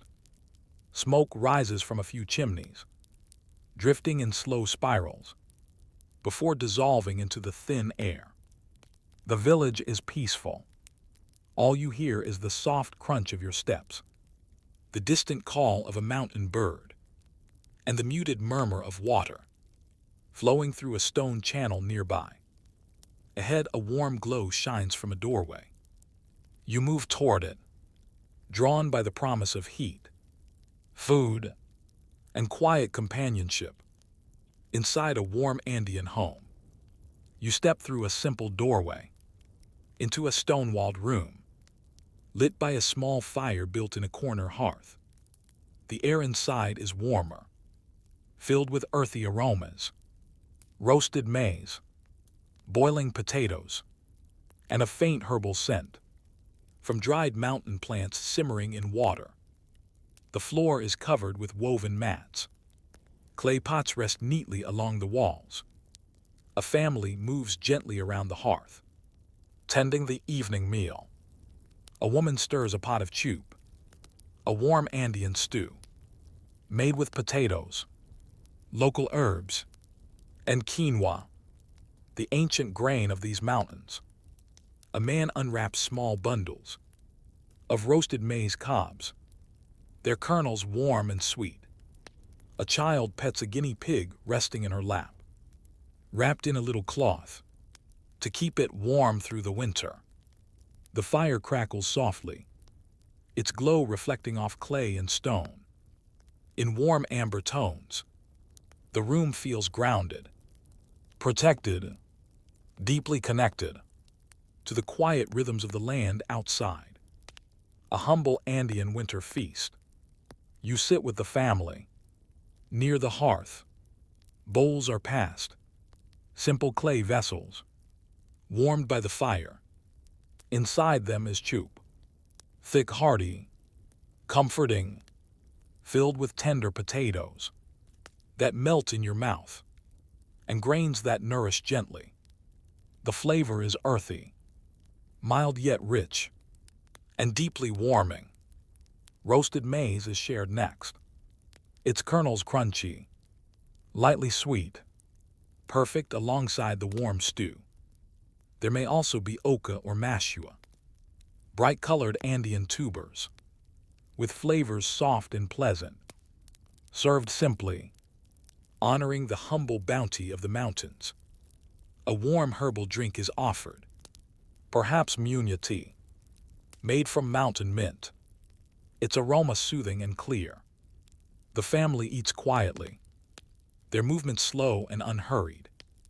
Winter nights here were sacred, long hours when the cold gathered around stone homes, but warmth endured through shared meals and the steady presence of the hearth fire. You feel yourself relax, your breath falling into rhythm with the crackling flames and the soft sounds of bowls being passed back and forth. A story of the mountains. After the meal, the family gathers closer to the hearth. The elder begins to speak in a gentle, rhythmic voice. He tells a tale of Apis, the mountain spirits, guardians of the peaks, watching over the people below, protecting them through winter's cold embrace. In his story, the Apis breathe warmth into the earth, so potatoes can grow, guide travelers along narrow paths, and glow quietly in the snow, like soft blue lights, seen only at night. His voice carries the calm of the mountains, slow, deep, steady as a heartbeat. The fire crackles softly. The room warms your skin, your muscles, your thoughts. Children listen with round, sleepy eyes, curling into woven blankets. The story drifts on, like a slow mountain wind, moving across stone and grass.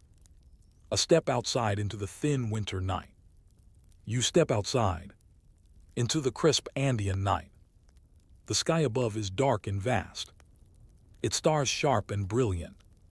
In the thin mountain air, the peaks rise around you, silent, steady, ancient.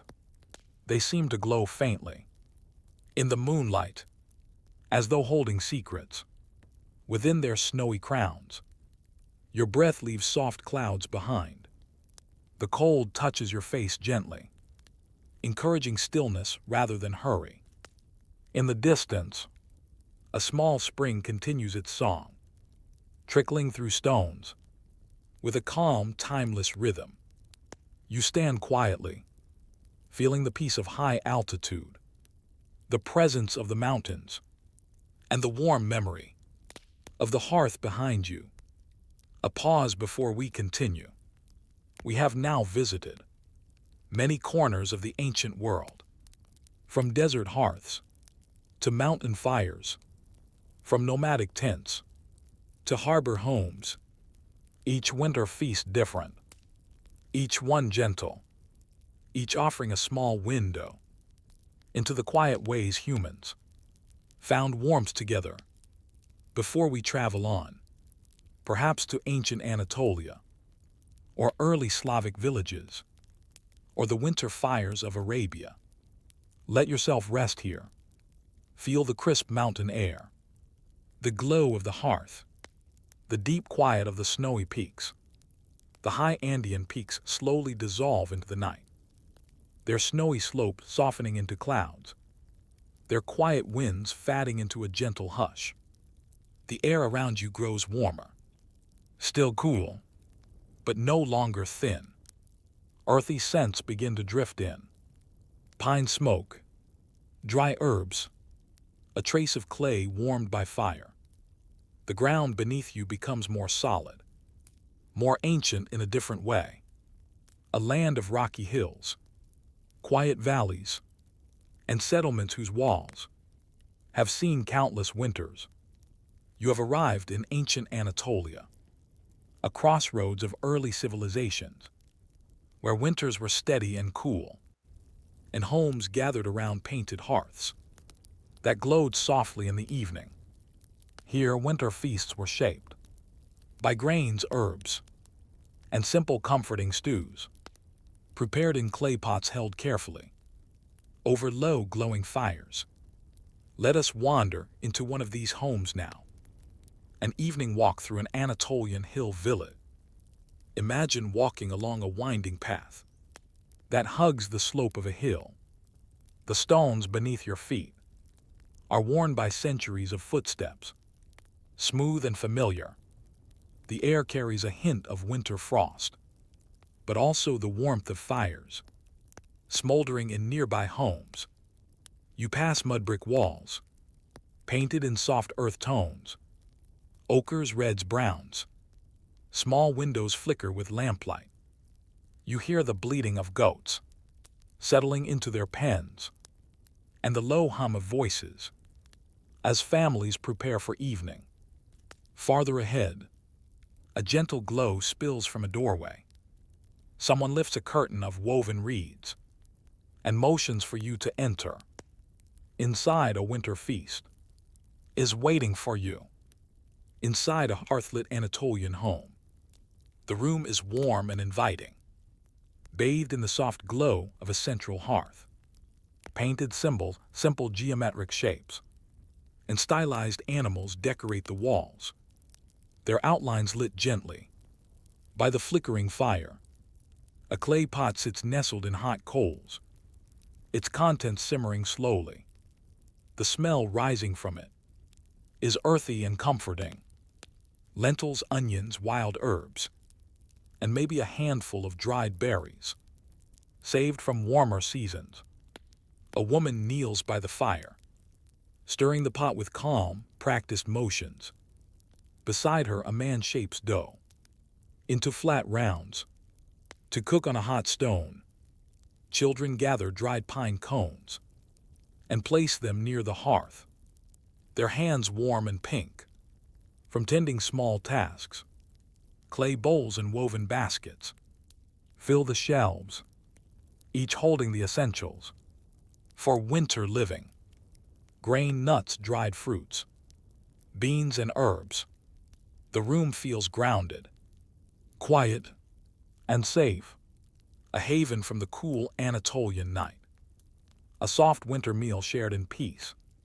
You sit with the family around a simple low table.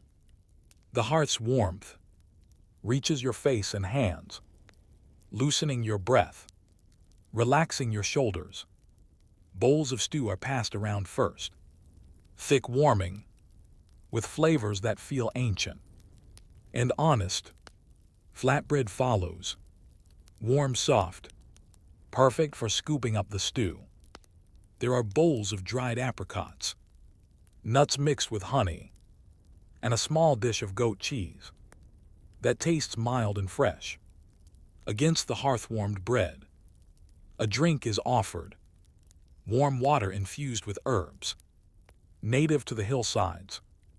Thyme, mint, maybe a little sage. Its aroma clears the senses without overwhelming them. The family eats slowly, gently, with small murmurs of thanks and easy conversation. Winter meals here were not lavish affairs.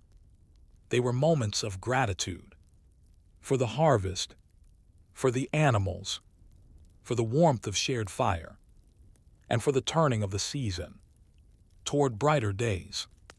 You feel yourself settling, breathing with the natural rhythm of this winter evening. A quiet tale of hearth and hill.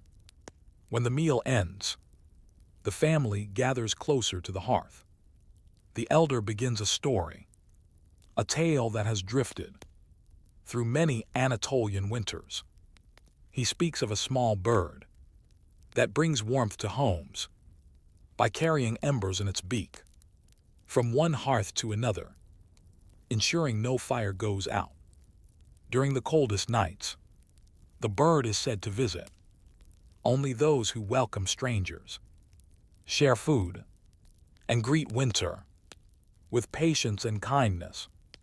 His voice is steady, calm, woven with affection for the tale. Children lean closer, captured not by excitement, but by the gentle comfort of a familiar winter story. The fire crackles softly, Shadows dance along the painted walls, and the quiet night wraps itself around the home like a warm blanket. Stepping outside into an Anatolian winter night. You step outside, into the cool air. The village is quiet now, its lamps glowing softly. Along the hillside, a few stars peek between drifting clouds. The scent of pine smoke lingers gently in the air. You hear the faint rustle of wind through grasses and the soft footsteps of an animal moving somewhere nearby. A sheep returning to shelter, or a dog circling before rest. The night feels ancient, simple, and serene. You breathe deeply, letting the coolness fill your lungs with clarity and calm.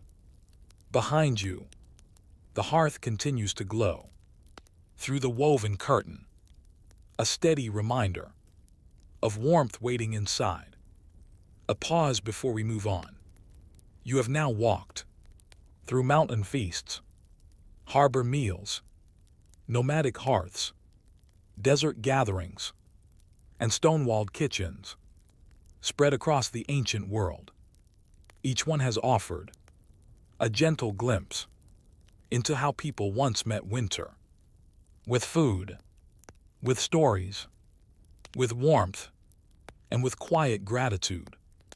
Before we travel again, perhaps to early Slavic winter homes, Arabian desert fires, or the winter lodges of indigenous North America, let yourself rest a moment here. Feel the hearth behind you, the hills, the pine smoke drifting softly into the dark. The painted walls of Anatolia fade behind you, their soft ochre colors dissolving into a calm winter mist. The scent of pine smoke lingers for a moment, then deepens, cools, and spreads out into a forested silence.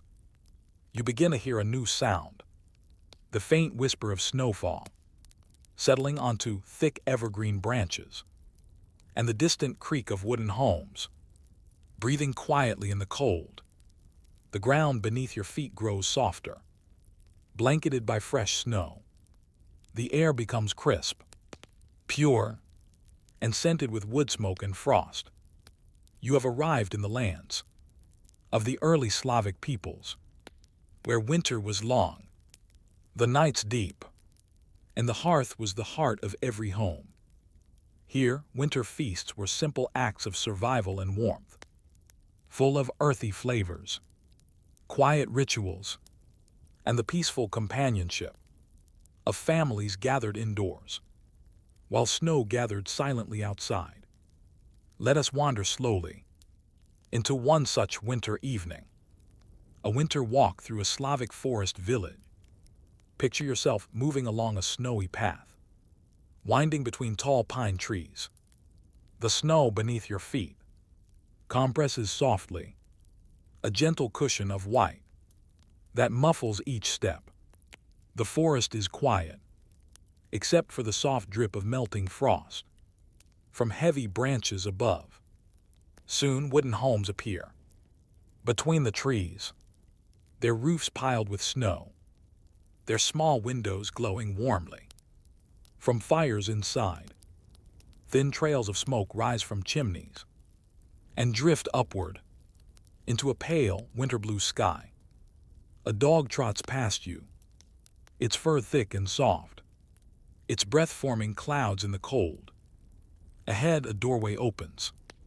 A warm yellow glow spills across the snow as a welcoming voice invites you to enter. You step inside, leaving the forest behind.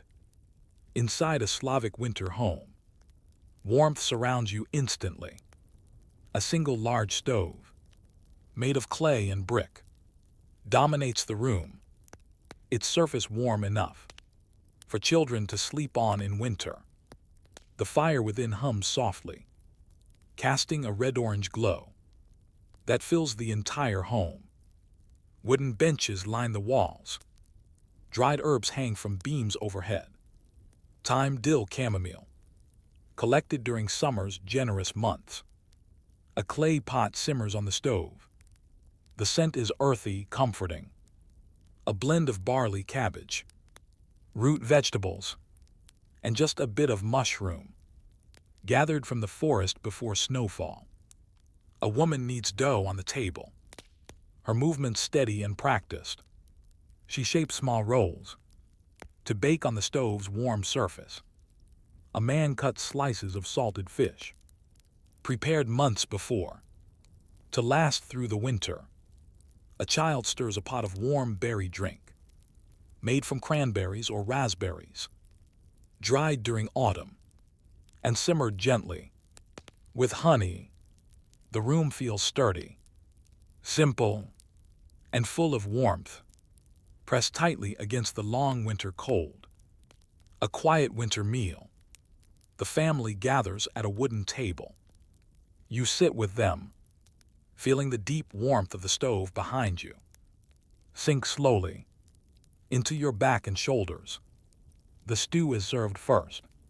Stew, a cabbage soup that is both hearty and mild, warming from the first sip. Next come the small golden rolls, soft on the inside, with a faint crispness on the surface. From their time on the stove, the salted fish is eaten sparingly, its flavor rich and savory, balanced with bread and small bites of stew. A bowl of cooked buckwheat is passed around, earthy, grounding, a grain that has fed generations through long winters. And finally, the warm berry drink is shared. Its aroma is sweet, its flavor gentle, a reminder of bright summer days, now resting quietly beneath the snow.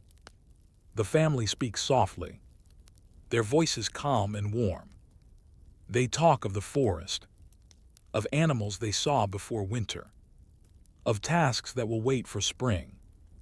It is a peaceful winter feast, humble, nourishing, perfectly suited to the quiet cold outside.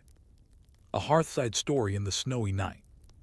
After the meal, the family returns to the warm stove. A child curls up on top, wrapped in a wool blanket. The eldest in the home begins a winter story. It is not a tale of fear or danger, only a gentle folk story about Domovoy, a household spirit who watches over the home. In the story, the Domovoy ensures the fire never dies, keeps animals calm during storms, and nudges family members to share food and kindness through the hard winter days. His tone is quiet, rhythmic, like the slow crackle of wood.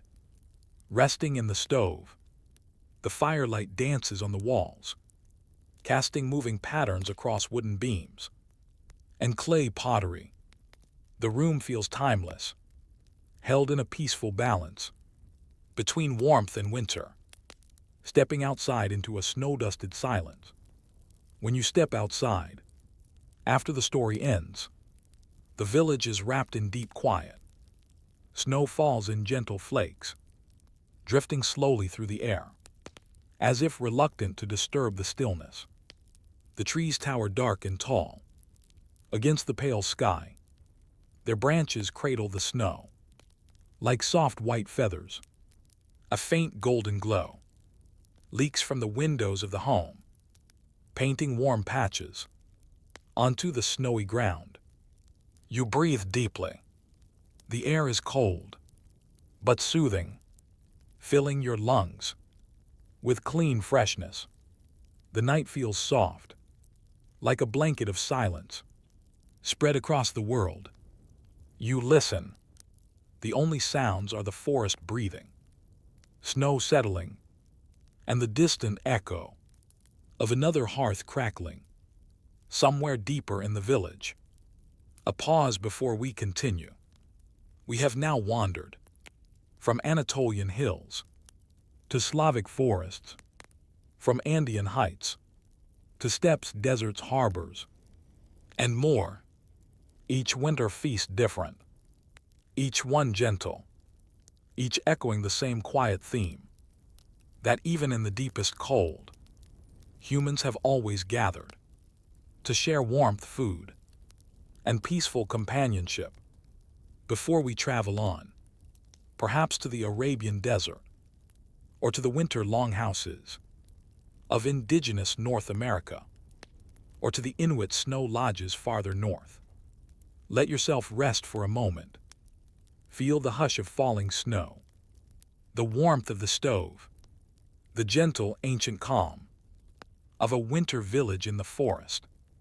The snowy Slavic forest fades behind you, its quiet flakes dissolving into warm air, its towering pine softening into silhouettes that slowly drift away like memories. The ground beneath your feet becomes firmer, drier, and soon the scent of frost gives way to the warm fragrance of sand, emberwood, and distant incense. The air grows still, a wide open stillness that stretches across the horizon. The sky deepens into a velvet dusk, colored by shades of violet and orange, melting softly into night.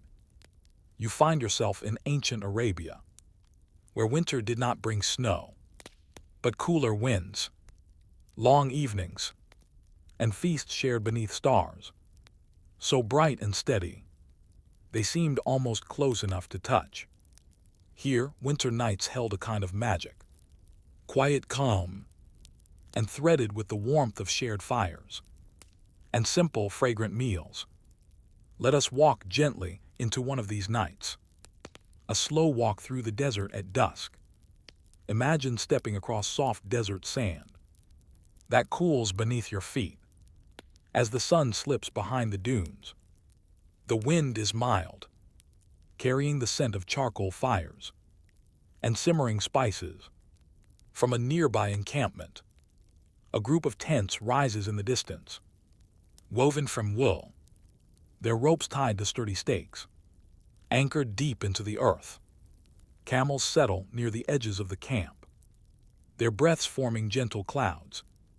In the cooler night air, the sky overhead stretches endlessly, a dome of stars blooming into view.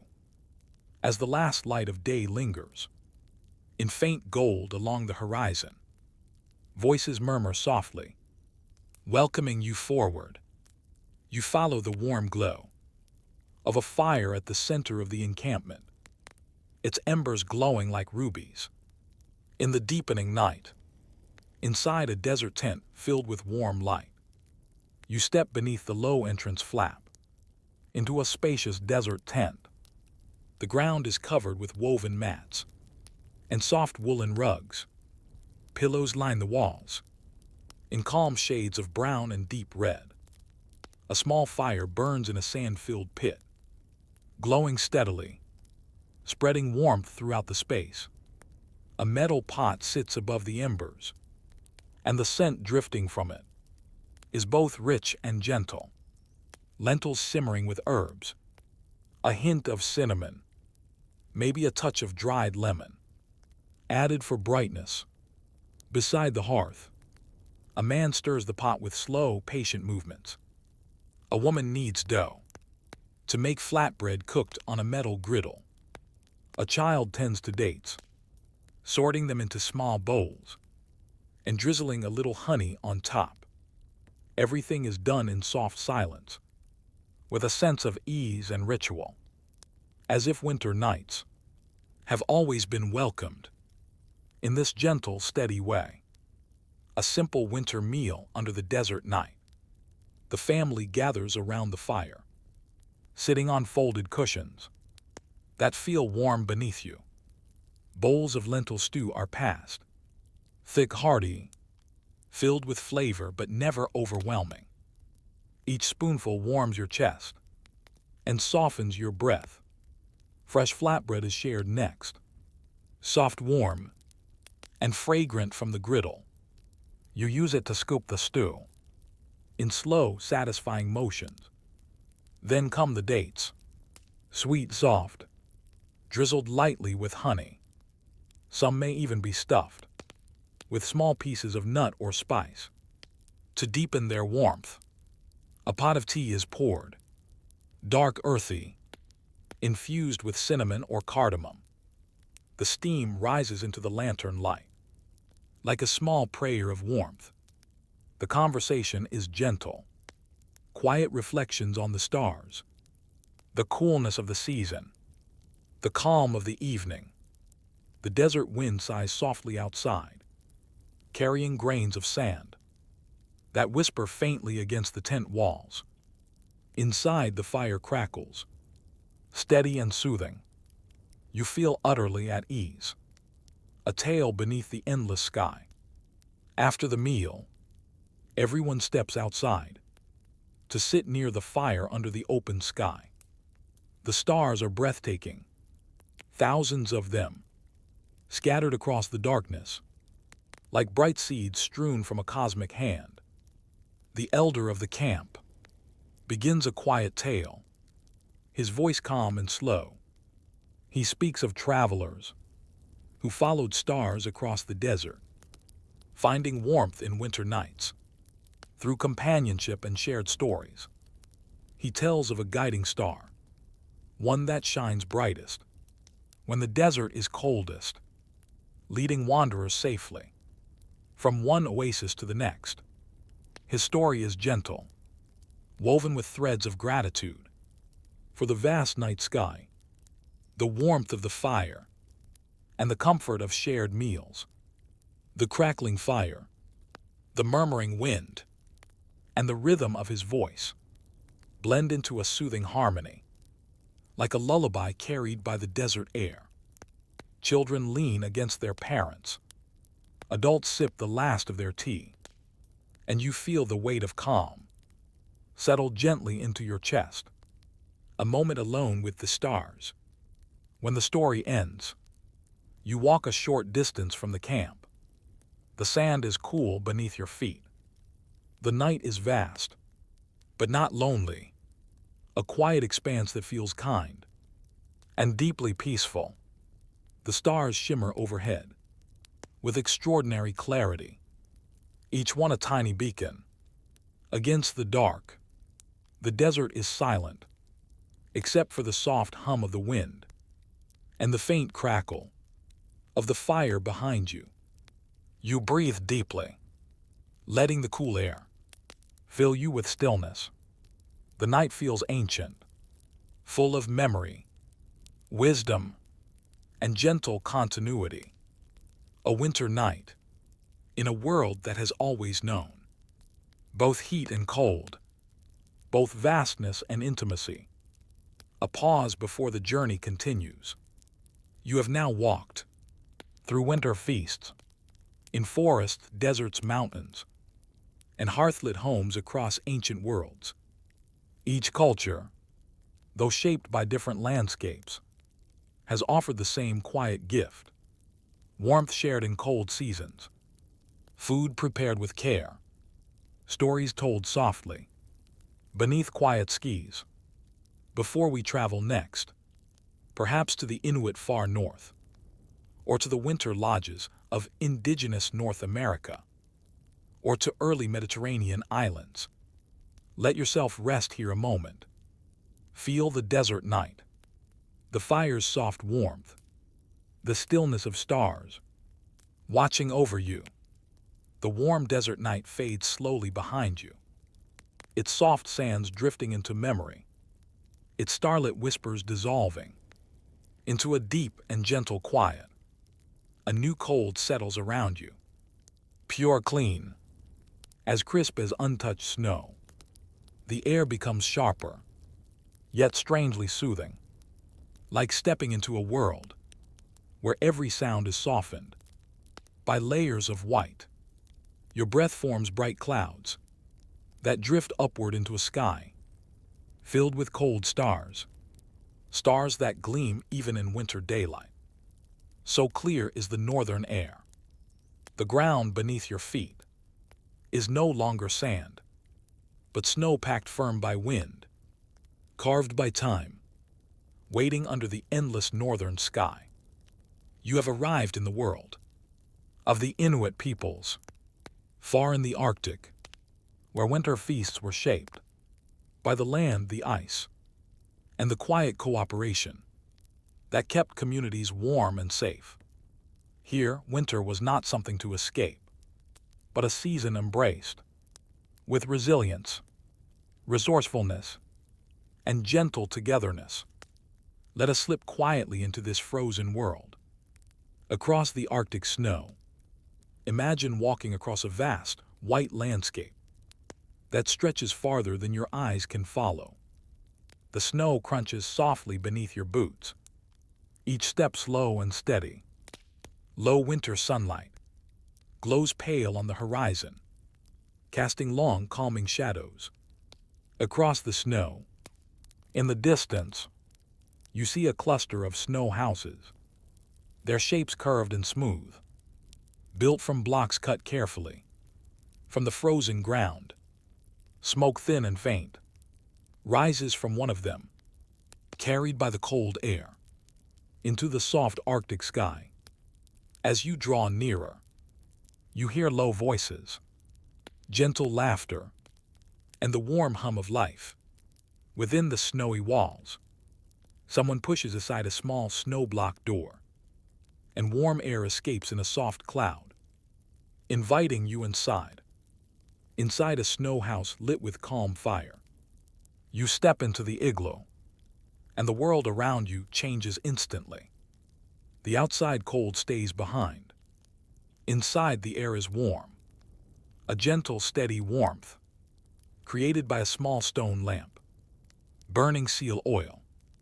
The walls of compacted snow glow faintly, reflecting the golden light and creating a cozy, rounded space that feels surprisingly soft to the senses. Fur blankets line the floor, thick and warm, and tools hang neatly along the curved walls. A pot sits above the lamp, warming slowly.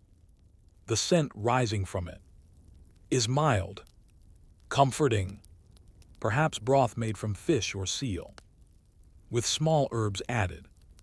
When the seasons were kind, a woman tends the lamp carefully, adjusting the wick made from moss so that the flame stays calm and steady.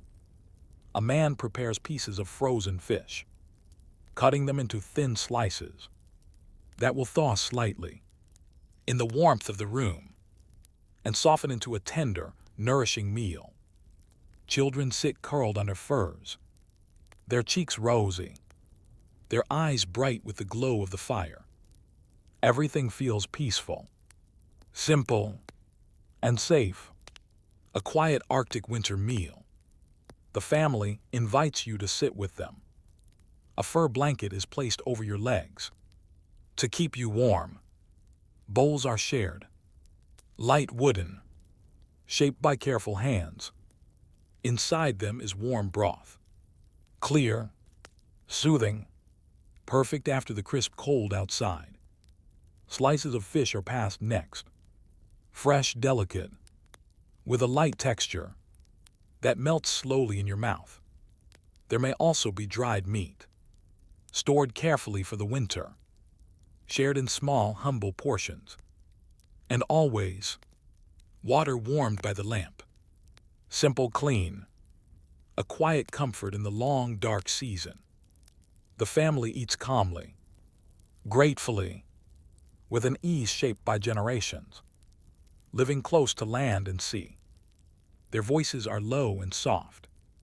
Winter meals were valued moments, a chance to warm the body, strengthen the spirit, and share stories that guided them through the cold months.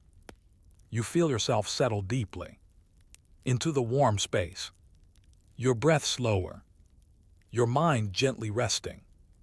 A story under snowy light. After the meal, the elder begins a tale, one shaped by the Arctic itself. His voice is slow, steady, like ice forming across still water. He tells of Sedna, the spirit of the sea, who cares for all marine animals and watches over hunters with quiet, patient wisdom.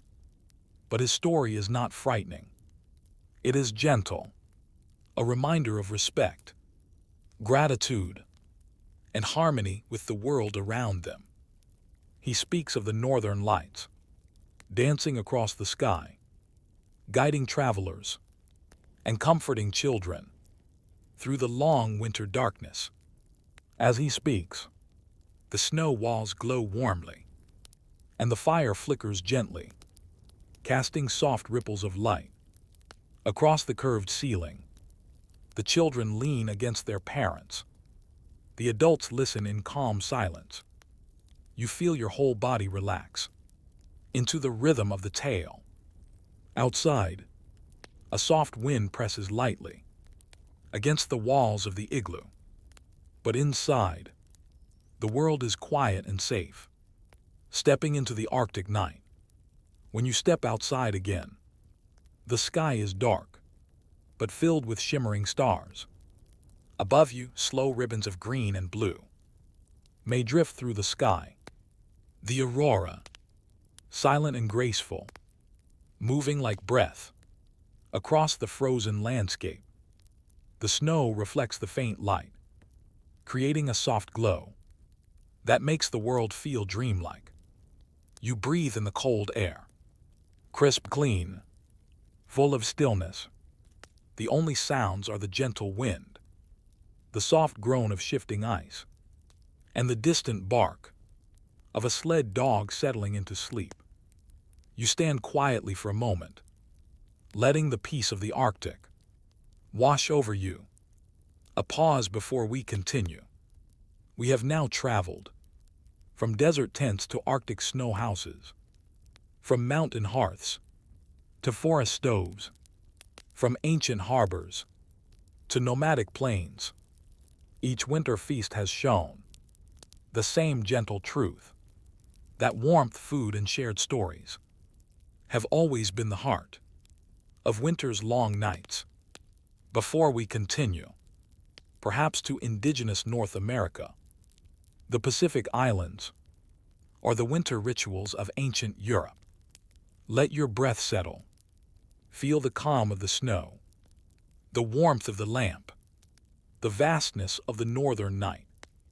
The Arctic quiet softens around you, its vast white landscape growing faint, its shimmering lights fading gently, as though dimmed by a soft closing of the sky. The air becomes less sharp, still cool, still winter, but touched now by the scent of pine, earth, and wood smoke. The horizon shifts. Snow gives way to dense forests, wide plains, frozen lakes, and the deep stillness of a winter world shaped by land as ancient as time itself. You find yourself in the winter homeland of indigenous peoples of North America, in a time long before modern noise and lights, where winter feasts took place, around warm fires, inside strong, welcoming lodges. Here, winter was not just a season. It was a teacher, a companion, and a quiet reminder of the strength found in community. Let us walk gently into this world. A winter walk through snowy forest paths. Imagine moving through a forest where tall evergreens tower above you, their branches heavy with snow, their needles releasing a faint, fresh scent each time a breeze passes through. The path beneath your feet is packed with snow, your steps quiet, but steady. In the distance, you see smoke rising in thin, graceful trails from the tops of winter lodges. The sky is a soft gray, tinged with blue, as evening settles across the land. The forest quiet is deep, a calm stillness that seems to wrap around everything, like a blanket woven from silence. As you approach the village, a warm light flickers from the doorway of a lodge. Soft voices and gentle laughter float through the cold air. Someone lifts the hide-covered entry flap and welcomes you inside. Inside a warm winter lodge, You enter, and the winter cold falls away instantly. The lodge is warm and fragrant, lit by fire glowing in the central hearth. The smoke rises through a small opening in the roof, drifting upward in slow, swirling ribbons. The air smells of cedar, cooked corn, warm berries, and fresh pine boughs laid along the floor. To soften the ground, furs line the sleeping areas, thick and insulating, radiating stored warmth. A pot hangs above the fire, filled with a gentle stew, corn bean squash, perhaps a bit of smoked meat, saved from autumn's preparation. Another pot holds warm berry broth, made from cranberries or chokecherries, its steam carrying a sweet, earthy aroma. A woman stirs the pot with slow, even motions. A man carves thin pieces of dried meat to share during the meal. Children arrange carved wooden bowls around the fire. The room glows softly, the light warm, the shadows gentle, the atmosphere peaceful and still. A winter feast rooted in the land. Everyone gathers around the hearth. You sit with them, feeling warmth seep into your hands, your legs, your breath. A bowl of stew is passed first, warm, nourishing, made from the three sisters that sustained so many indigenous cultures. Corn, beans, and squash. Each bite is grounding, quietly filling, created from foods grown with care through spring and summer, and saved lovingly for the winter season. Smoked meat is offered next, flavorful and savory, balanced by the sweetness of dried berries. Then comes warm bread, soft, simple, made from ground cornmeal, and cooked on stones, warmed by the fire. Finally, the berry broth is shared, deep red, steaming gently, a drink that warms both throat and spirit. In the coldest time of year, no one rushes, no one speaks loudly. The meal unfolds at a slow, natural pace, mirroring the rhythm of winter itself. Steady, patient, quietly abundant. You feel your breath settle, your body soften, your mind drift into calm stillness. A story in the firelight. After the meal, the fire burns low and steady. The elder of the lodge begins to speak. His voice is soft, layered with warmth and wisdom. He tells a winter story about the first fire, how it came to the people as a gift of warmth and survival, carried by an animal who braved cold and darkness to ensure the people would live. The story is not dramatic. It is soothing, spoken with reverence for the natural world and the balance it provides. He speaks of respect for the land, gratitude for each season, and the deep connection between humans, animals, and the earth beneath their feet. The firelight flickers on his face, dancing gently across the lodge walls. Children listen with dreamlike eyes. Adults nod slowly, absorbing the quiet meaning. You feel the story settle into you, like warm embers, glowing, peaceful, comforting. A walk into the snow-soft night. When you step outside, the night is calm and still. Snow covers the ground in a smooth blanket, reflecting the pale moonlight and creating a gentle glow across the entire landscape. The sky is filled with stars, clear and bright, spreading across the heavens like a scattering of ice crystals. You hear the soft hoot of an owl, the quiet whisper of wind moving through distant pines, and the muted shift of snow falling from a branch nearby. You breathe deeply. The air is cold but pure, refreshing, quiet. In the distance, the glow of the lodge fire shines through the doorway, a small warm beacon. In the vast winter world, you stand still, letting the peace of this place fill every corner of your mind. A pause before we move forward. We have now visited the hearths of people across continents, snowy forests, coastal harbors, mountain homes, desert camps, and icy northern villages. Each winter feast has offered gentleness, quiet nourishment, and deep connection to home and land. Before we continue, perhaps to Mediterranean islands, or to early Celtic Christian monasteries, or to wintertime in ancient Southeast Asia, take a moment to rest here. Feel the cool night air, the warmth behind you, the calm of firelit storytelling, echoing softly through the lodge. The snowy forests of North America fade gently behind you, their calm hush lifting like a soft breath. The cold air warms slowly, subtly, carrying a new scent, salt, citrus, and the gentle sweetness of wind moving across the sea.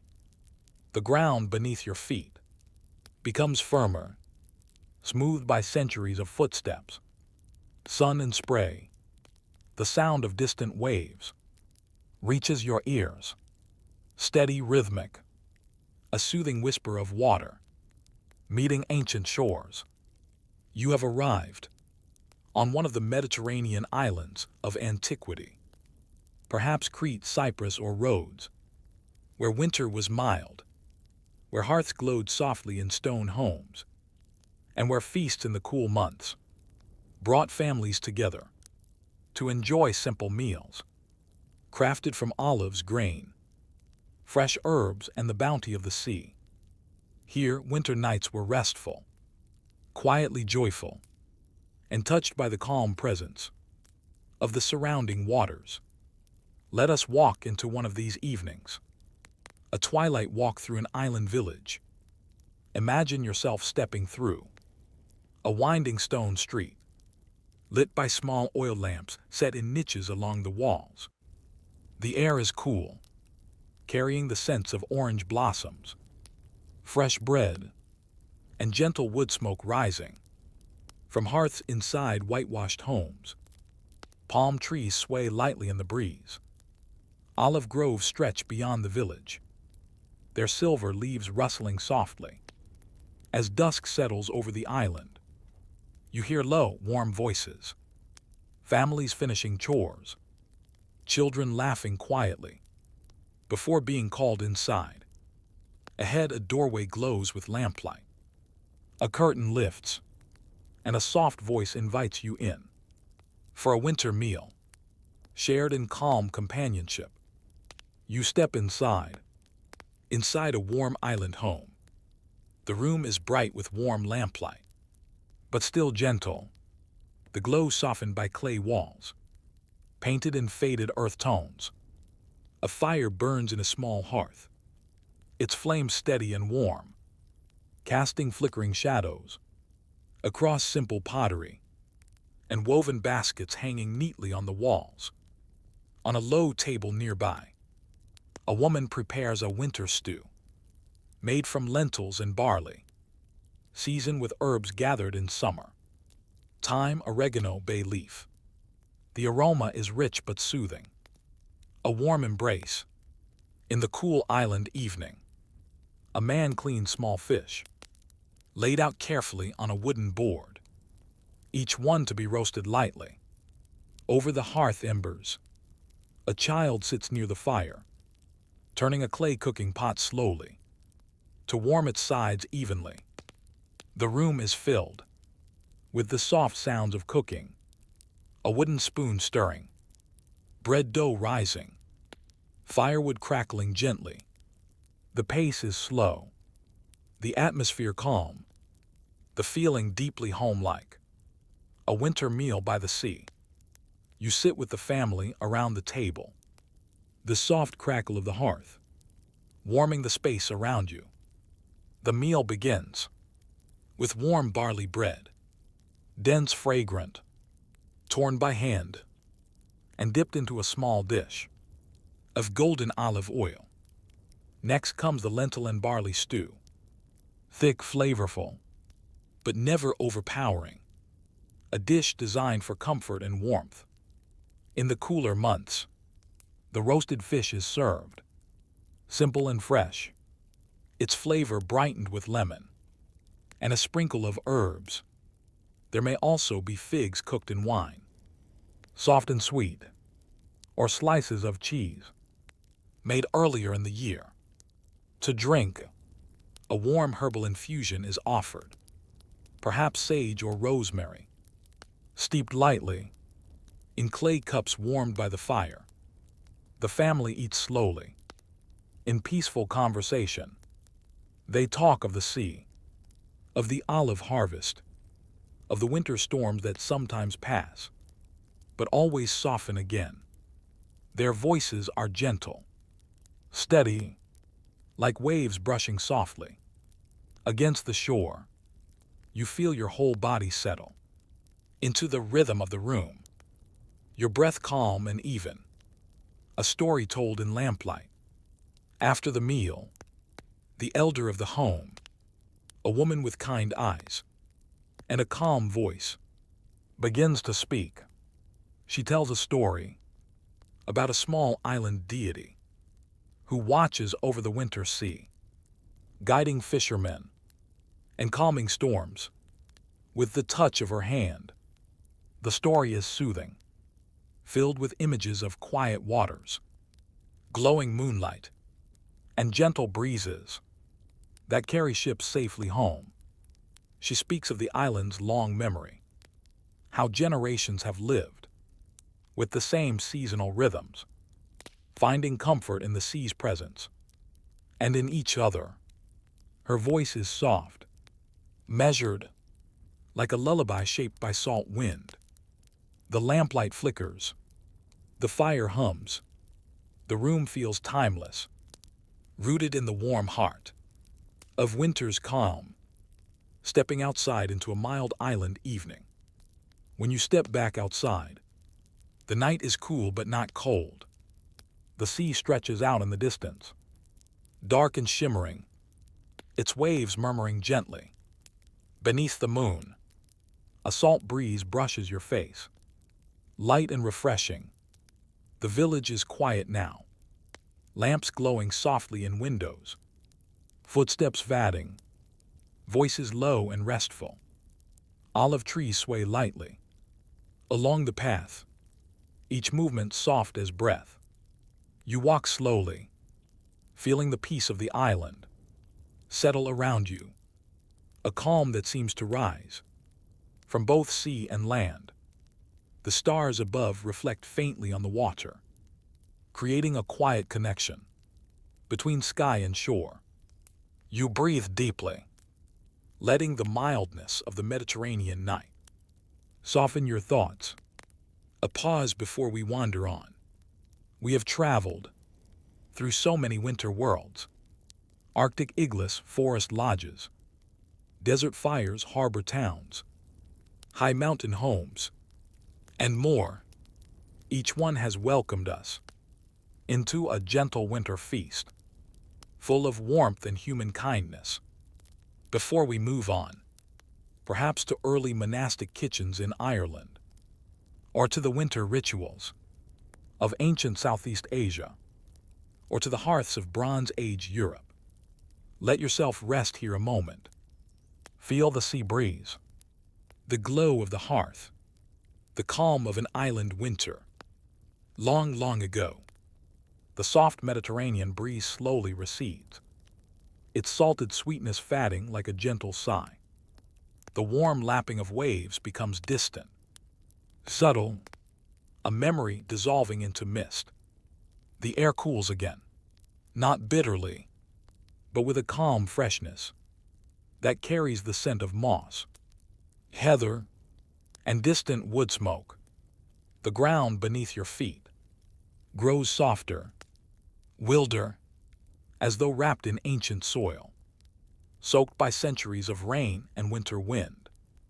You find yourself approaching a rugged coastline, the cliffs dark and quiet, against a pale evening sky, the sea below breathing slowly, in soft, frothy murmurs. This is early medieval Ireland, home to quiet Celtic monasteries, where winter nights were filled with peace prayer and the gentle comfort of simple meals, shared by lamplight. Here, monks lived close to the land, their winter feasts small but nourishing. Bread porridge, herbs, and warm milk to soften the long nights. Let us step into one such evening. A walk toward a hillside monastery. Imagine walking along a narrow path, lined with frost-laced grass, that bends softly beneath your steps.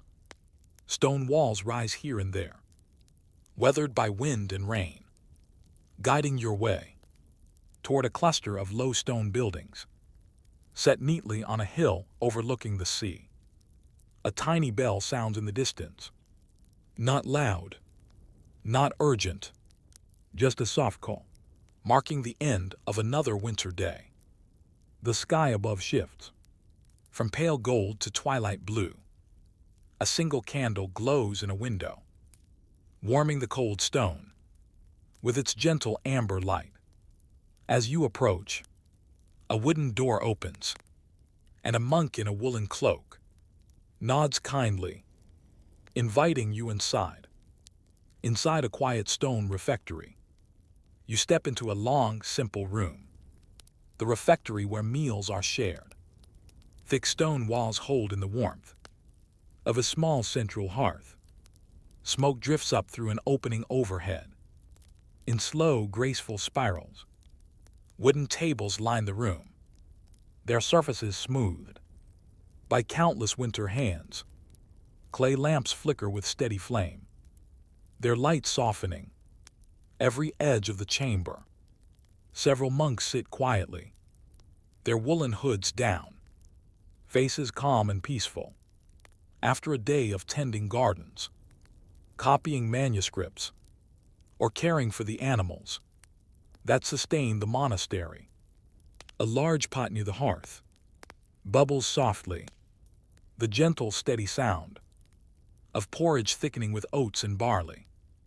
The aroma is warm and comforting, with hints of honey, milk, and herbs dried during the summer months.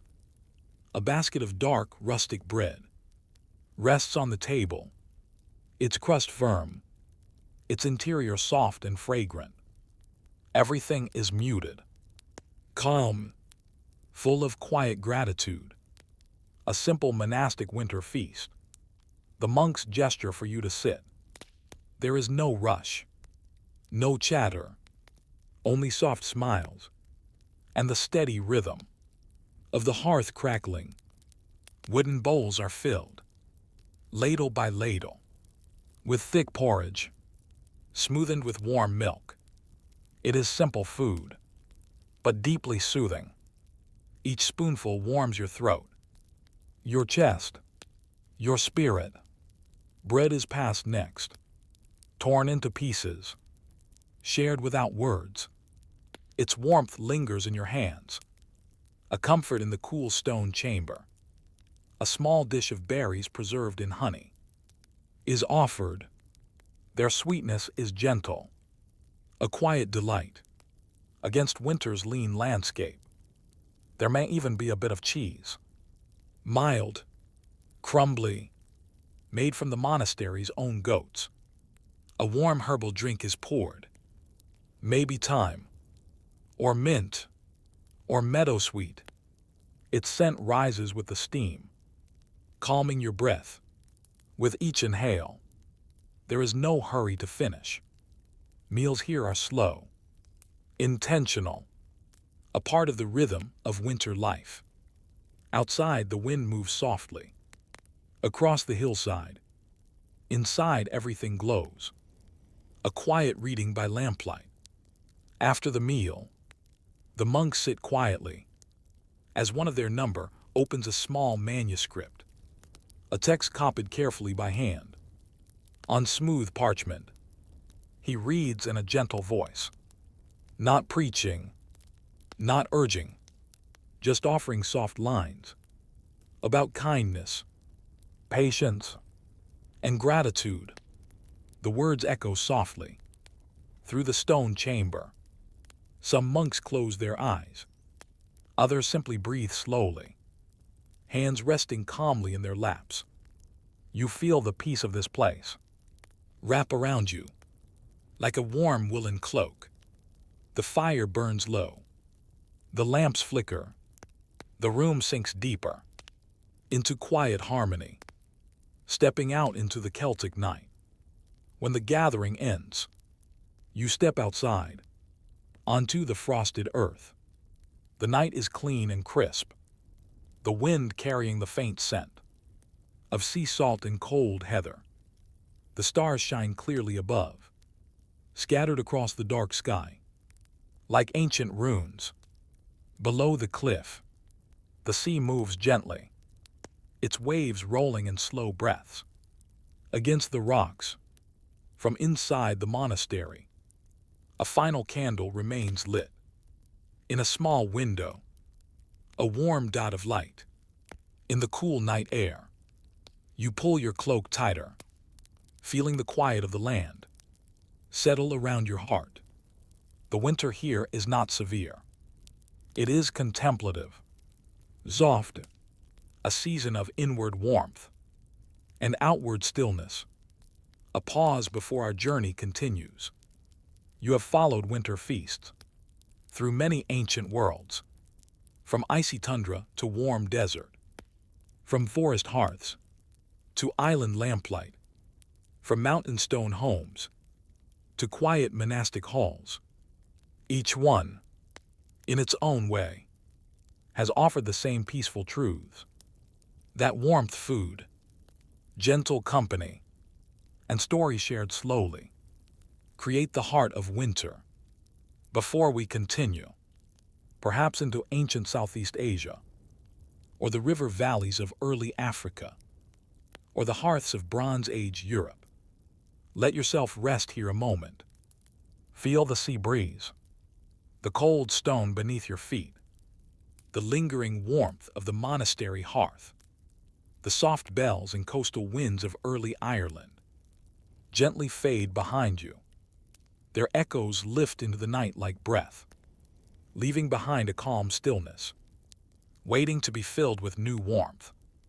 The air grows warmer again, humid, fragrant, carrying scents of bamboo, ginger, and slowly steaming rice. The soundscape shifts. In the distance you hear water, not the roaring of the sea, but the gentle flow of rivers and paddies, moving with steady rhythm. Through fertile valleys, the ground grows softer beneath your feet.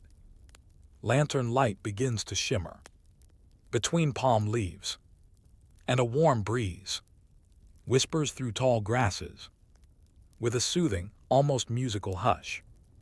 You have arrived in ancient Southeast Asia, perhaps in a small rice-growing village, in what is now Vietnam, Thailand, or Cambodia. Here, winter does not bring snow. It brings cool nights, misty mornings, and evenings filled with warmth. From bamboo hearths and fragrant, simple meals, shared slowly under lantern glow. Let us walk gently into this night. A slow stroll through a riverside village. Imagine yourself moving slowly along a narrow earthen path, winding beside a quiet river.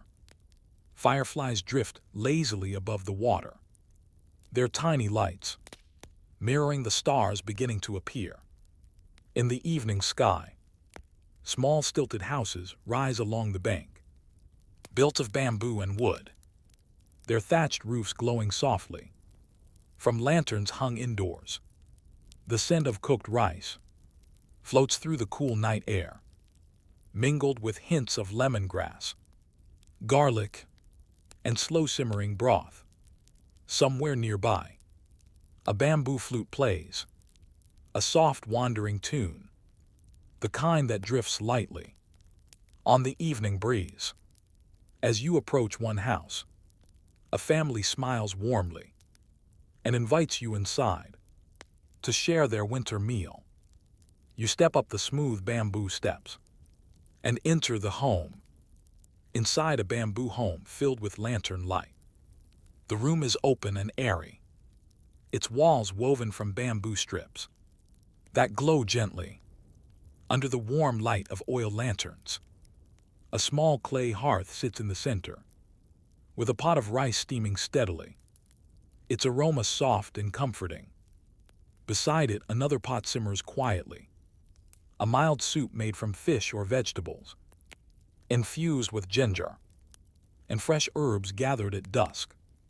Woven mats cover the floor, and a low wooden table holds bowls carved from coconut shells. Children sit nearby, helping to prepare simple offerings, arranging sliced fruit, washing greens, or fanning the fire to keep the heat gentle and even.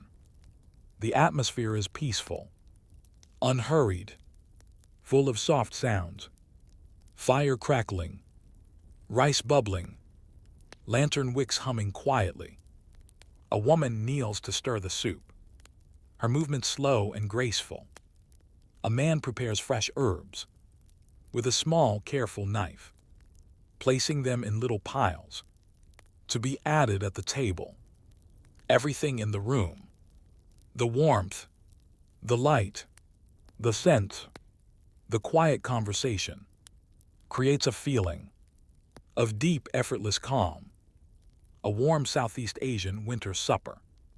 You sit with the family around the low wooden table. A soft breeze moves through the home, carrying the scent of river water and lantern oil. The first bowl served is rice, fluffy, fragrant, steam rising in soft curls that warm your face. Then comes the soup, light, soothing, with tender vegetables and clear broth, tinged gently with ginger. A dish of steamed greens follows, mild, clean, drizzled with a bit of oil and sprinkled with herbs. There may also be slices of tropical fruit, set out simply on palm leaves, papaya, banana, mango dried gently in the sun. Everything is served unhurriedly, in easy, fluid gestures, born of long practice. Conversation is calm, often quiet, accompanied by the steady hum of evening insects and the soft splash of the river outside.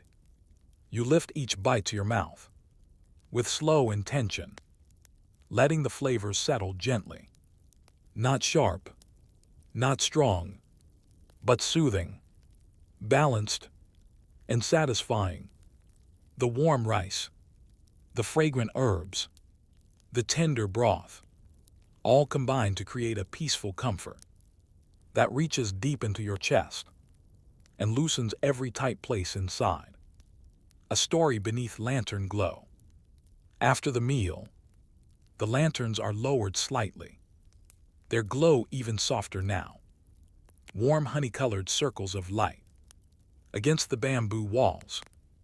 The elder of the family begins a gentle tale. His voice is quiet, measured, like ripples spreading on a still pond.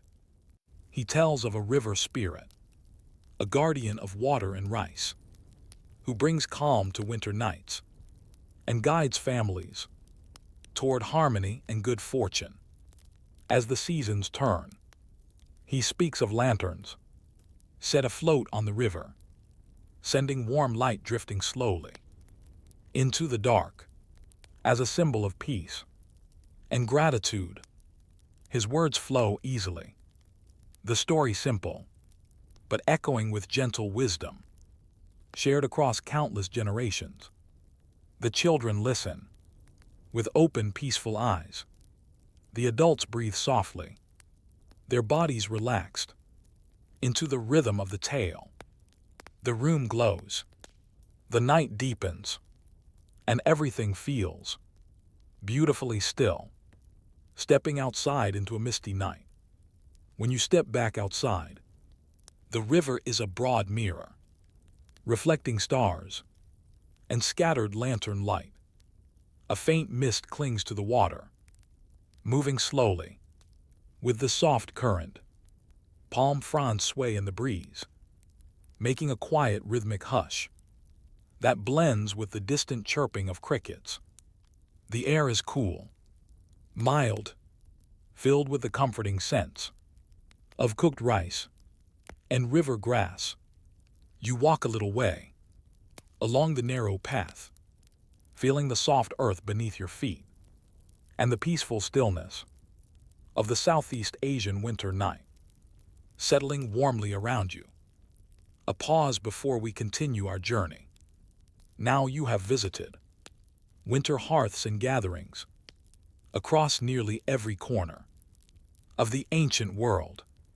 Each culture, from icy tundra to warm islands, from deserts to forests to rice paddies, has shown its own way of welcoming winter with gentleness, food, story, and shared warmth.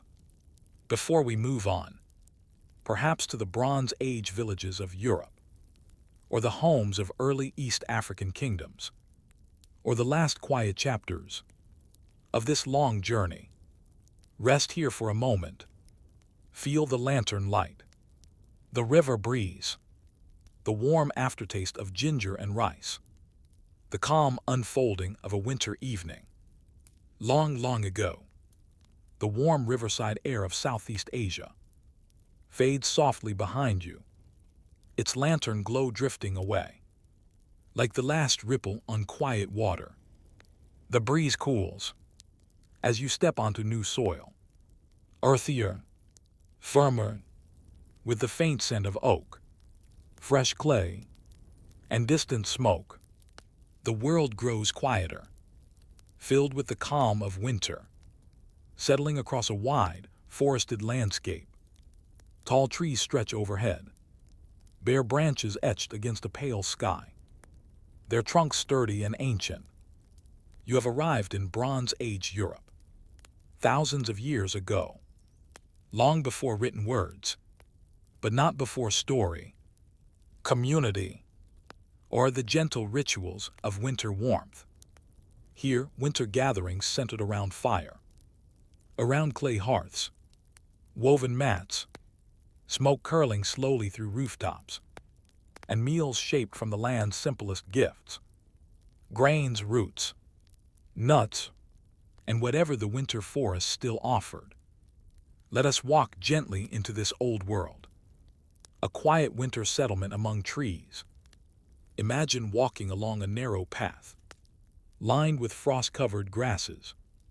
The ground is firm, with patches of snow gathered in soft white mounds.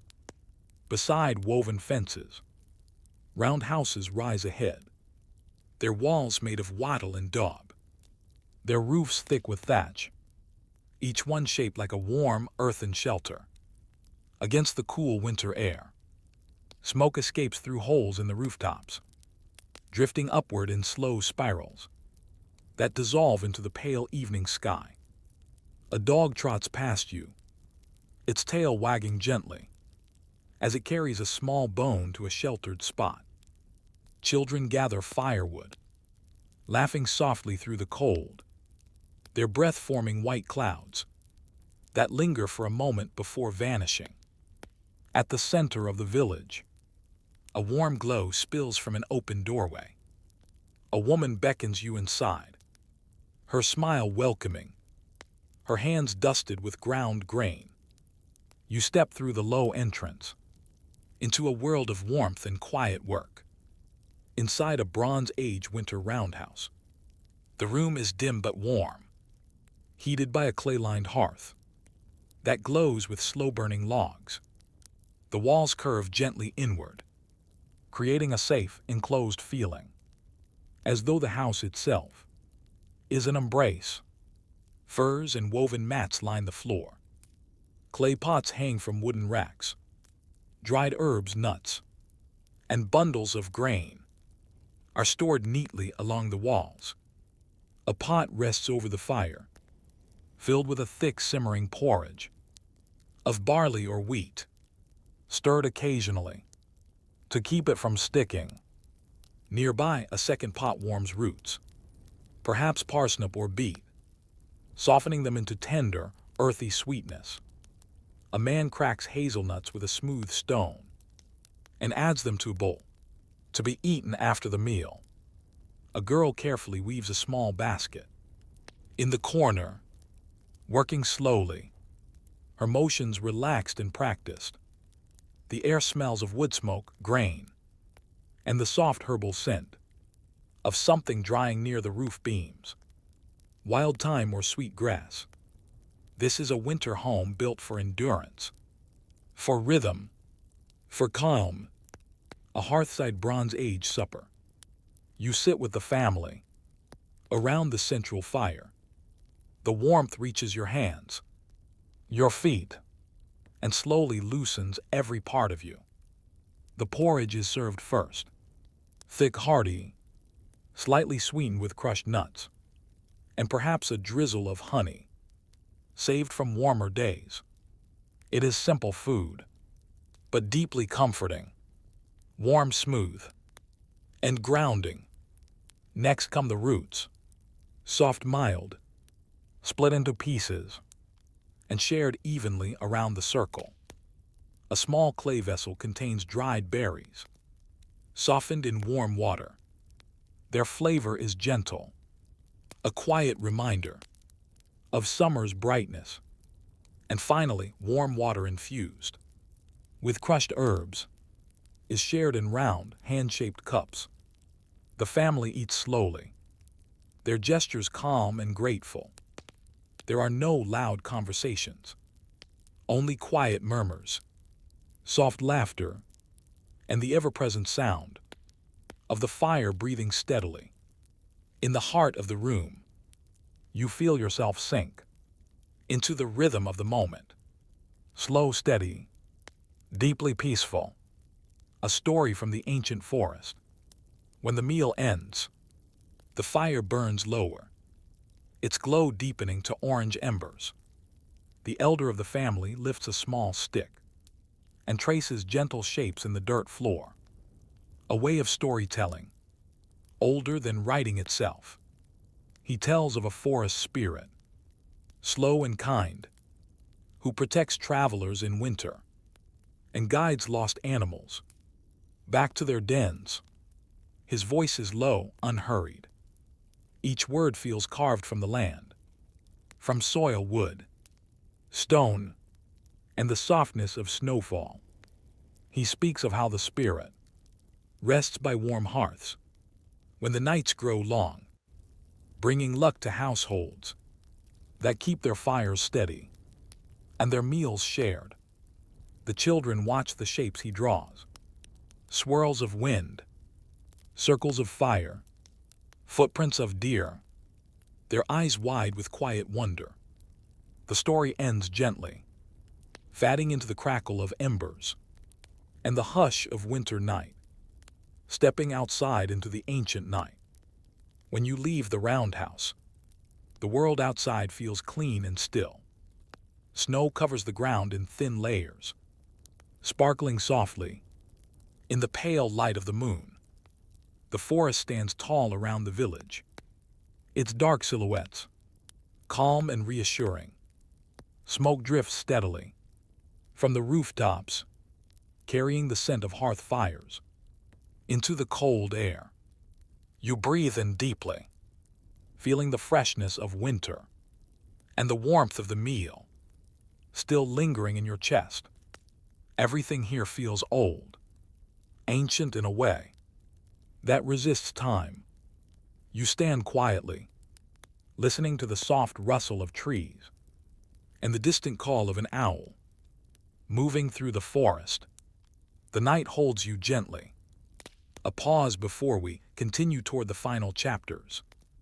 You have now traveled across nearly every corner of the ancient world, from ice and desert, forest and mountain, village and monastery, shore and steppe.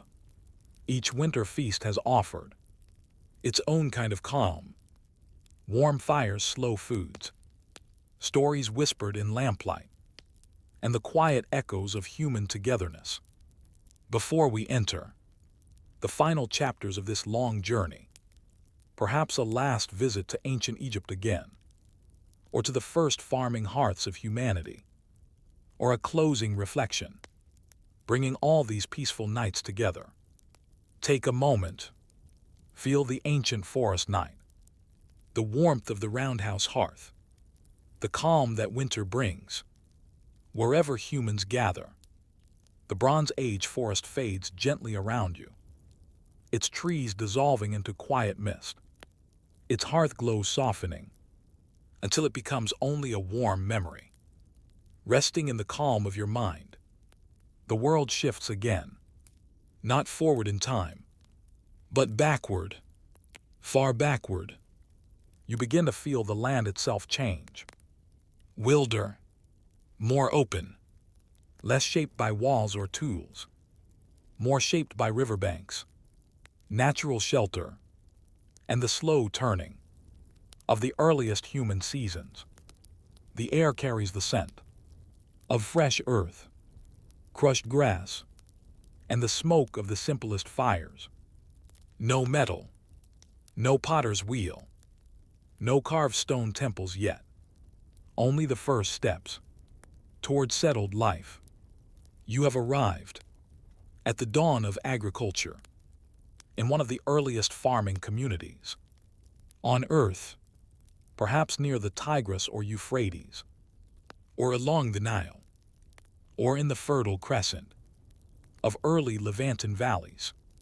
Here, winter feasts were quiet, humble, and shaped entirely by what the land would give and what families could gather by hand. Let us walk gently into this ancient evening. Walking toward one of the first villages, imagine yourself moving slowly across a landscape untouched by roads or farms as we know them today. The ground is wild, grass is bending in the cool wind, river reeds swaying softly, footpaths beginning to form, only because people have walked them over and over again. Ahead you see low homes, made from mud and reed, their forms simple, yet warm against the winter air. Smoke rises gently from holes in their roofs, not in thick plumes, but in thin wandering trails that drift lazily into the pale sky. A dog lifts its head from near a doorway, watching you with calm curiosity. Children carry armfuls of reeds for the fire, their feet light as they skip across the hard winter ground. A woman kneels near a grinding stone, her hands moving in slow circles as she crushes grains into coarse flour. A man repairs a simple clay hearth with wet earth, smoothing the edges so it will hold heat well tonight.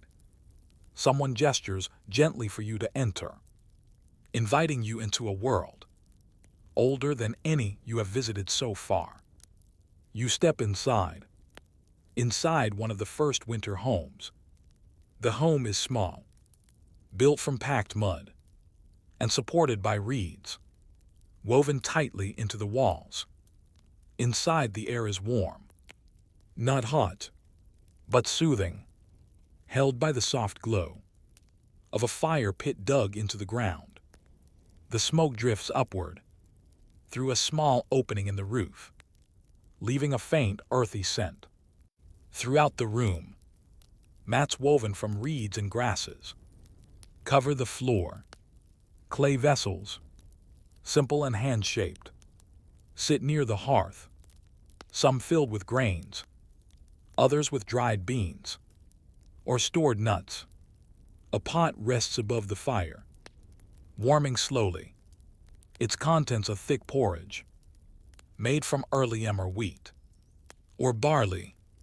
Its smell is warm, nutty, deeply comforting. A young girl crushes herbs in a small stone bowl, mixing them into the porridge to add flavor. Wild mint, fennel, or maybe something bright, gathered from near the river. Another family member roasts tubers near the fire, their skins slowly blackening, the insides growing soft and sweet with heat. There is no furniture, only fire, mats, vessels, and the sound of quiet breathing as everyone prepares for winter evening. Everything feels simple, essential, filled with a calm that has existed as long as people have gathered around flames. A first winter feast shared in gentle silence. You sit with the family on reed mats near the fire pit. Bowls made of baked clay are passed around, their surfaces uneven, but warm in your hands. The porridge is served, thick, nourishing, with a subtle fragrance from the herbs mixed in. It warms you instantly, spreading heat slowly through your body. Roasted tubers come next, soft inside, sweet and earthy. You break them open with your fingers, letting the steam curl upward into the cool evening air. There are also handfuls of dried berries, saved from late summer and shared sparingly, precious reminders of warmer days. And finally, a drink of warm water, infused with crushed seeds or herbs, a simple brew that soothes the throat and quiets the mind. The family eats slowly, in gentle silence. No rush, no chatter, only the hum of winter wind outside the walls and the quiet crackle of fire inside.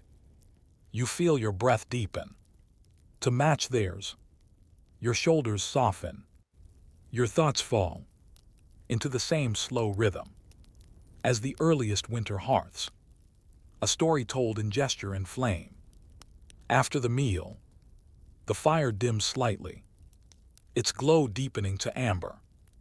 The elder begins a story, not with words at first, but with movement. He draws shapes in the air, with his hands, mimicking the bend of reeds, the path of birds, the falling of rain. Slowly, quietly, he begins to speak. He tells of the first fire, given to humans, of how it traveled from home to home, through dark winters, carried in clay pots, so the flame would not die. He speaks of a spirit of warmth, not fierce, not dangerous, but gentle, a guardian of homes, a comforter of long nights. His voice is soft, like wind brushing through grass. Children watch the fire, their eyes reflecting the glow.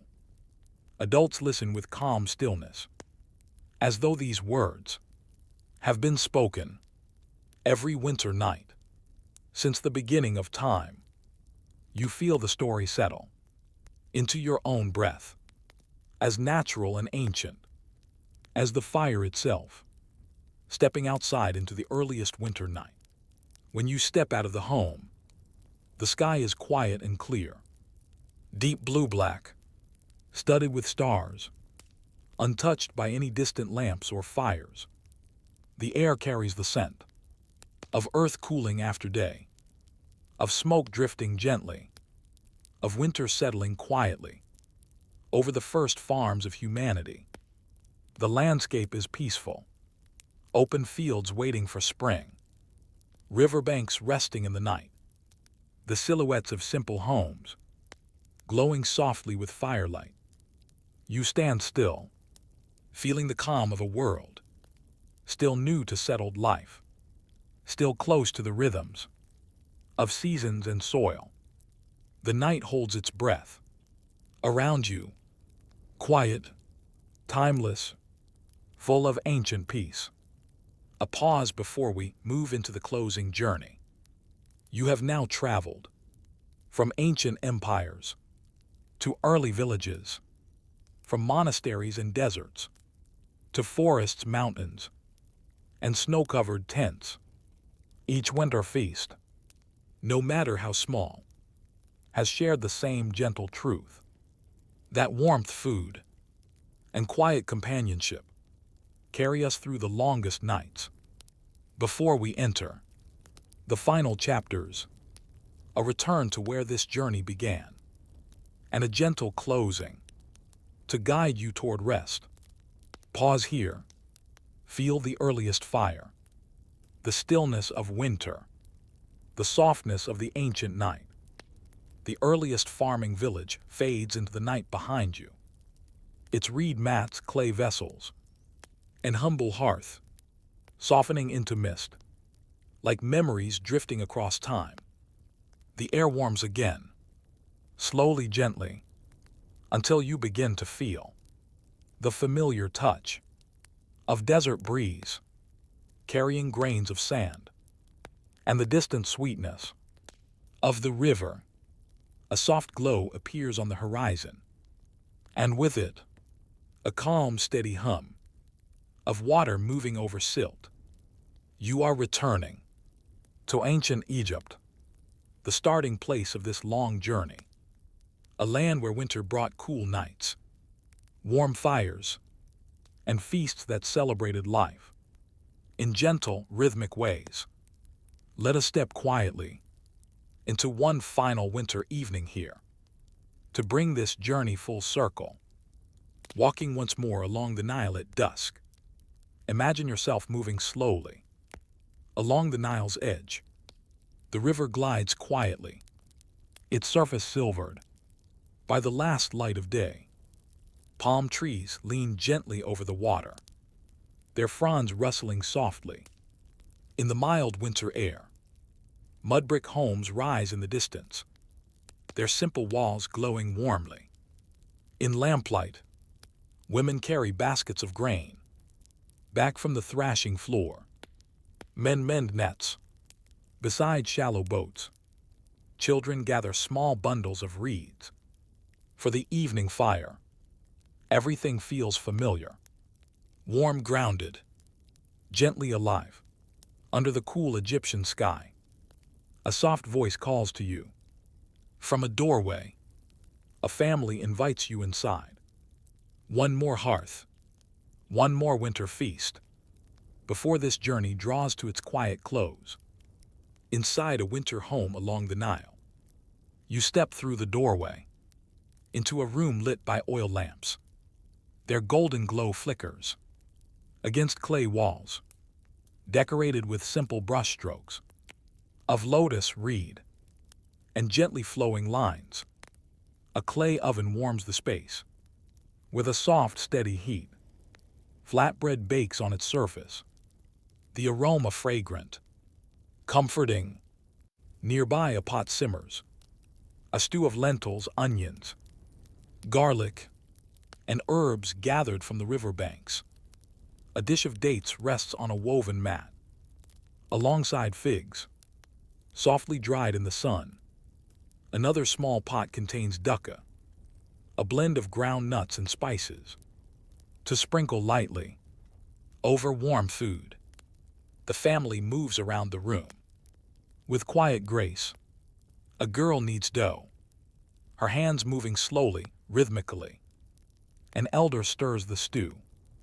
A man trims reeds to feed the small oven fire. The atmosphere is peaceful, almost meditative, as if winter itself has settled comfortably into every corner of the home. One last winter feast by the Nile. You sit with the family on soft mats woven from reeds.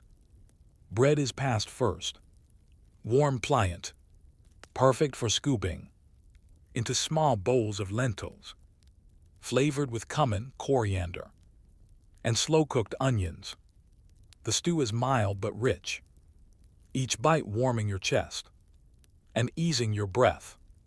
Next come the dates, sweet tender, soft as honey. A handful is offered to you. With gentle hands, figs follow, earthy, sun-warmed, the taste lingering softly. On your tongue, a cup of warm beer, light and grainy, is served in small amounts, or perhaps a cup of water, infused with herbs, simple and refreshing.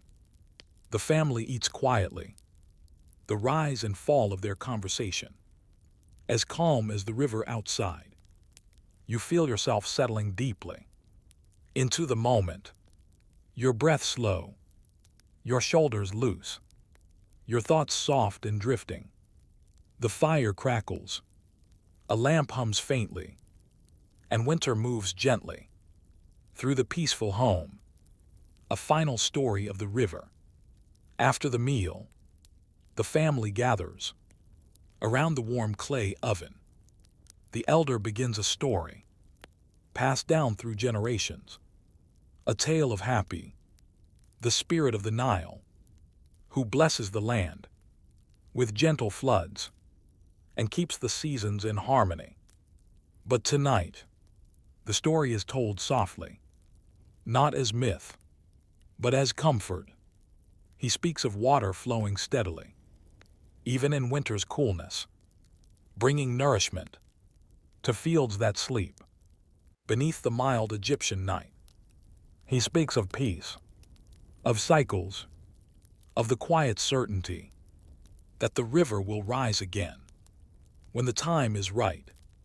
His voice blends with the gentle crackle of the fire and the distant sigh of the Nile moving in the dark. You listen, your heart sinking into a calm so ancient it feels woven into the land itself. Stepping outside into a quiet Egyptian night. When you step outside, the sky is dusky purple, still glowing faintly from the last touch of sunset. Stars appear slowly, one by one, reflected softly in the rippling river. Palm trees sway gently in the cool breeze. Somewhere nearby, a heron lifts from the water with a slow, graceful beat of wings. The village is quiet now. Fires burn low. Lamps flicker in windows. Families settle into rest. You breathe deeply, taking in the warm, earthy scent of the Nile at night. A sense of completion settles around you. Not an ending, but a gentle return to where the journey began. The winter night feels calm, ancient, and endlessly peaceful. A pause before the closing chapter. This long journey through ancient winter feasts has carried you across deserts, mountains, frozen seas, misty rivers, and quiet forests. You have sat at hearths in grand civilizations and humble villages, sharing simple meals and gentle stories. Before we move into the final closing chapter, a soft reflection and a gentle good night. Let yourself rest here by the quiet Nile. Feel the night air, the warm memories of every hearth you visited, the deep calm that winter brings to every corner of the ancient world. The quiet Egyptian night settles softly around you, its warm breeze drifting like a final lullaby.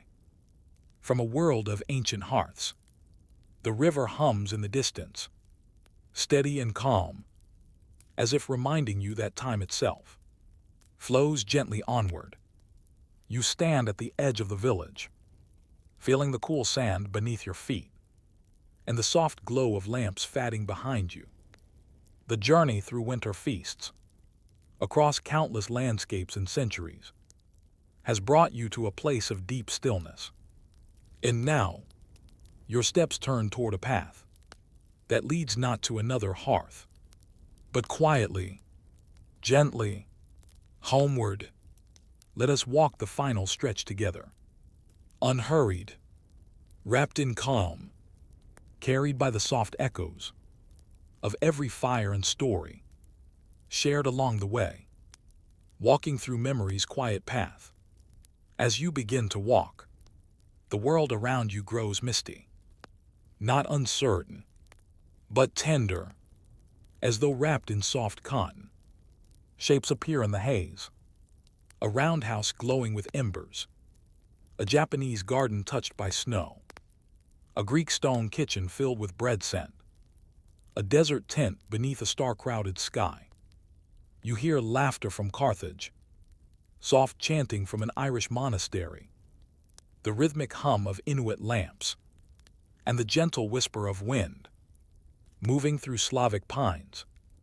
Each scene drifts close, then floats away again, like lanterns released on a still river. A memory of rice steaming in a bamboo home, a bowl of barley shared in the mountains of the Andes, a hearth flickering in Persia, where saffron-scented stew warmed the night. You visited them all. You sat at their tables. You shared their quiet winter feasts. And now, these memories form a soft trail behind you, a path of warm embers, leading calmly into the dark, like stars resting on the ground, the hearth at the center. As you walk, you begin to realize something gentle, something simple and comforting. All the hearths were connected, different shapes, different foods, different lands, but the warmth was always the same, a steady glow.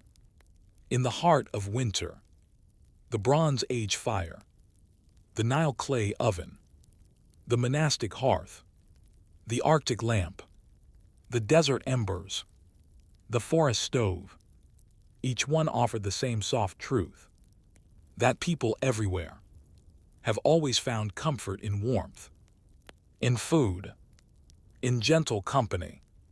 During the darkest, quietest nights, you breathe deeply, letting that truth settle inside you, like a warm bowl of soup, resting softly in your hands. It fills your chest with a calm glow, steady, welcoming, deeply human, a gentle reflection by the last fire. Ahead through the thinning mist, a final fire appears. It is not tied to any one place. Not Egypt, not Greece, not the Arctic, nor the desert. It is simply a fire, a hearth of the journey itself. You step toward it slowly and sit beside the gentle flames. The fire crackles softly, its amber light dancing, with a rhythm older than words. As you sit there, you feel the quiet of all the winter feasts settle around you, the calm of warm bread in ancient Cyprus, the steam of rice upon bamboo mats, the hush of snow outside a Slavic stove, the glow of lanterns in Southeast Asia, the breath of camels resting near a desert fire, the steady flame inside a monastic hall, the shimmering aurora beyond an Inuit igloo.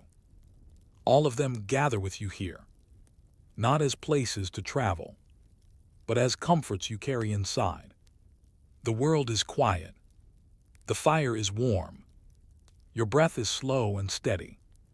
This is the moment where the journey rests, a soft good night across the ages.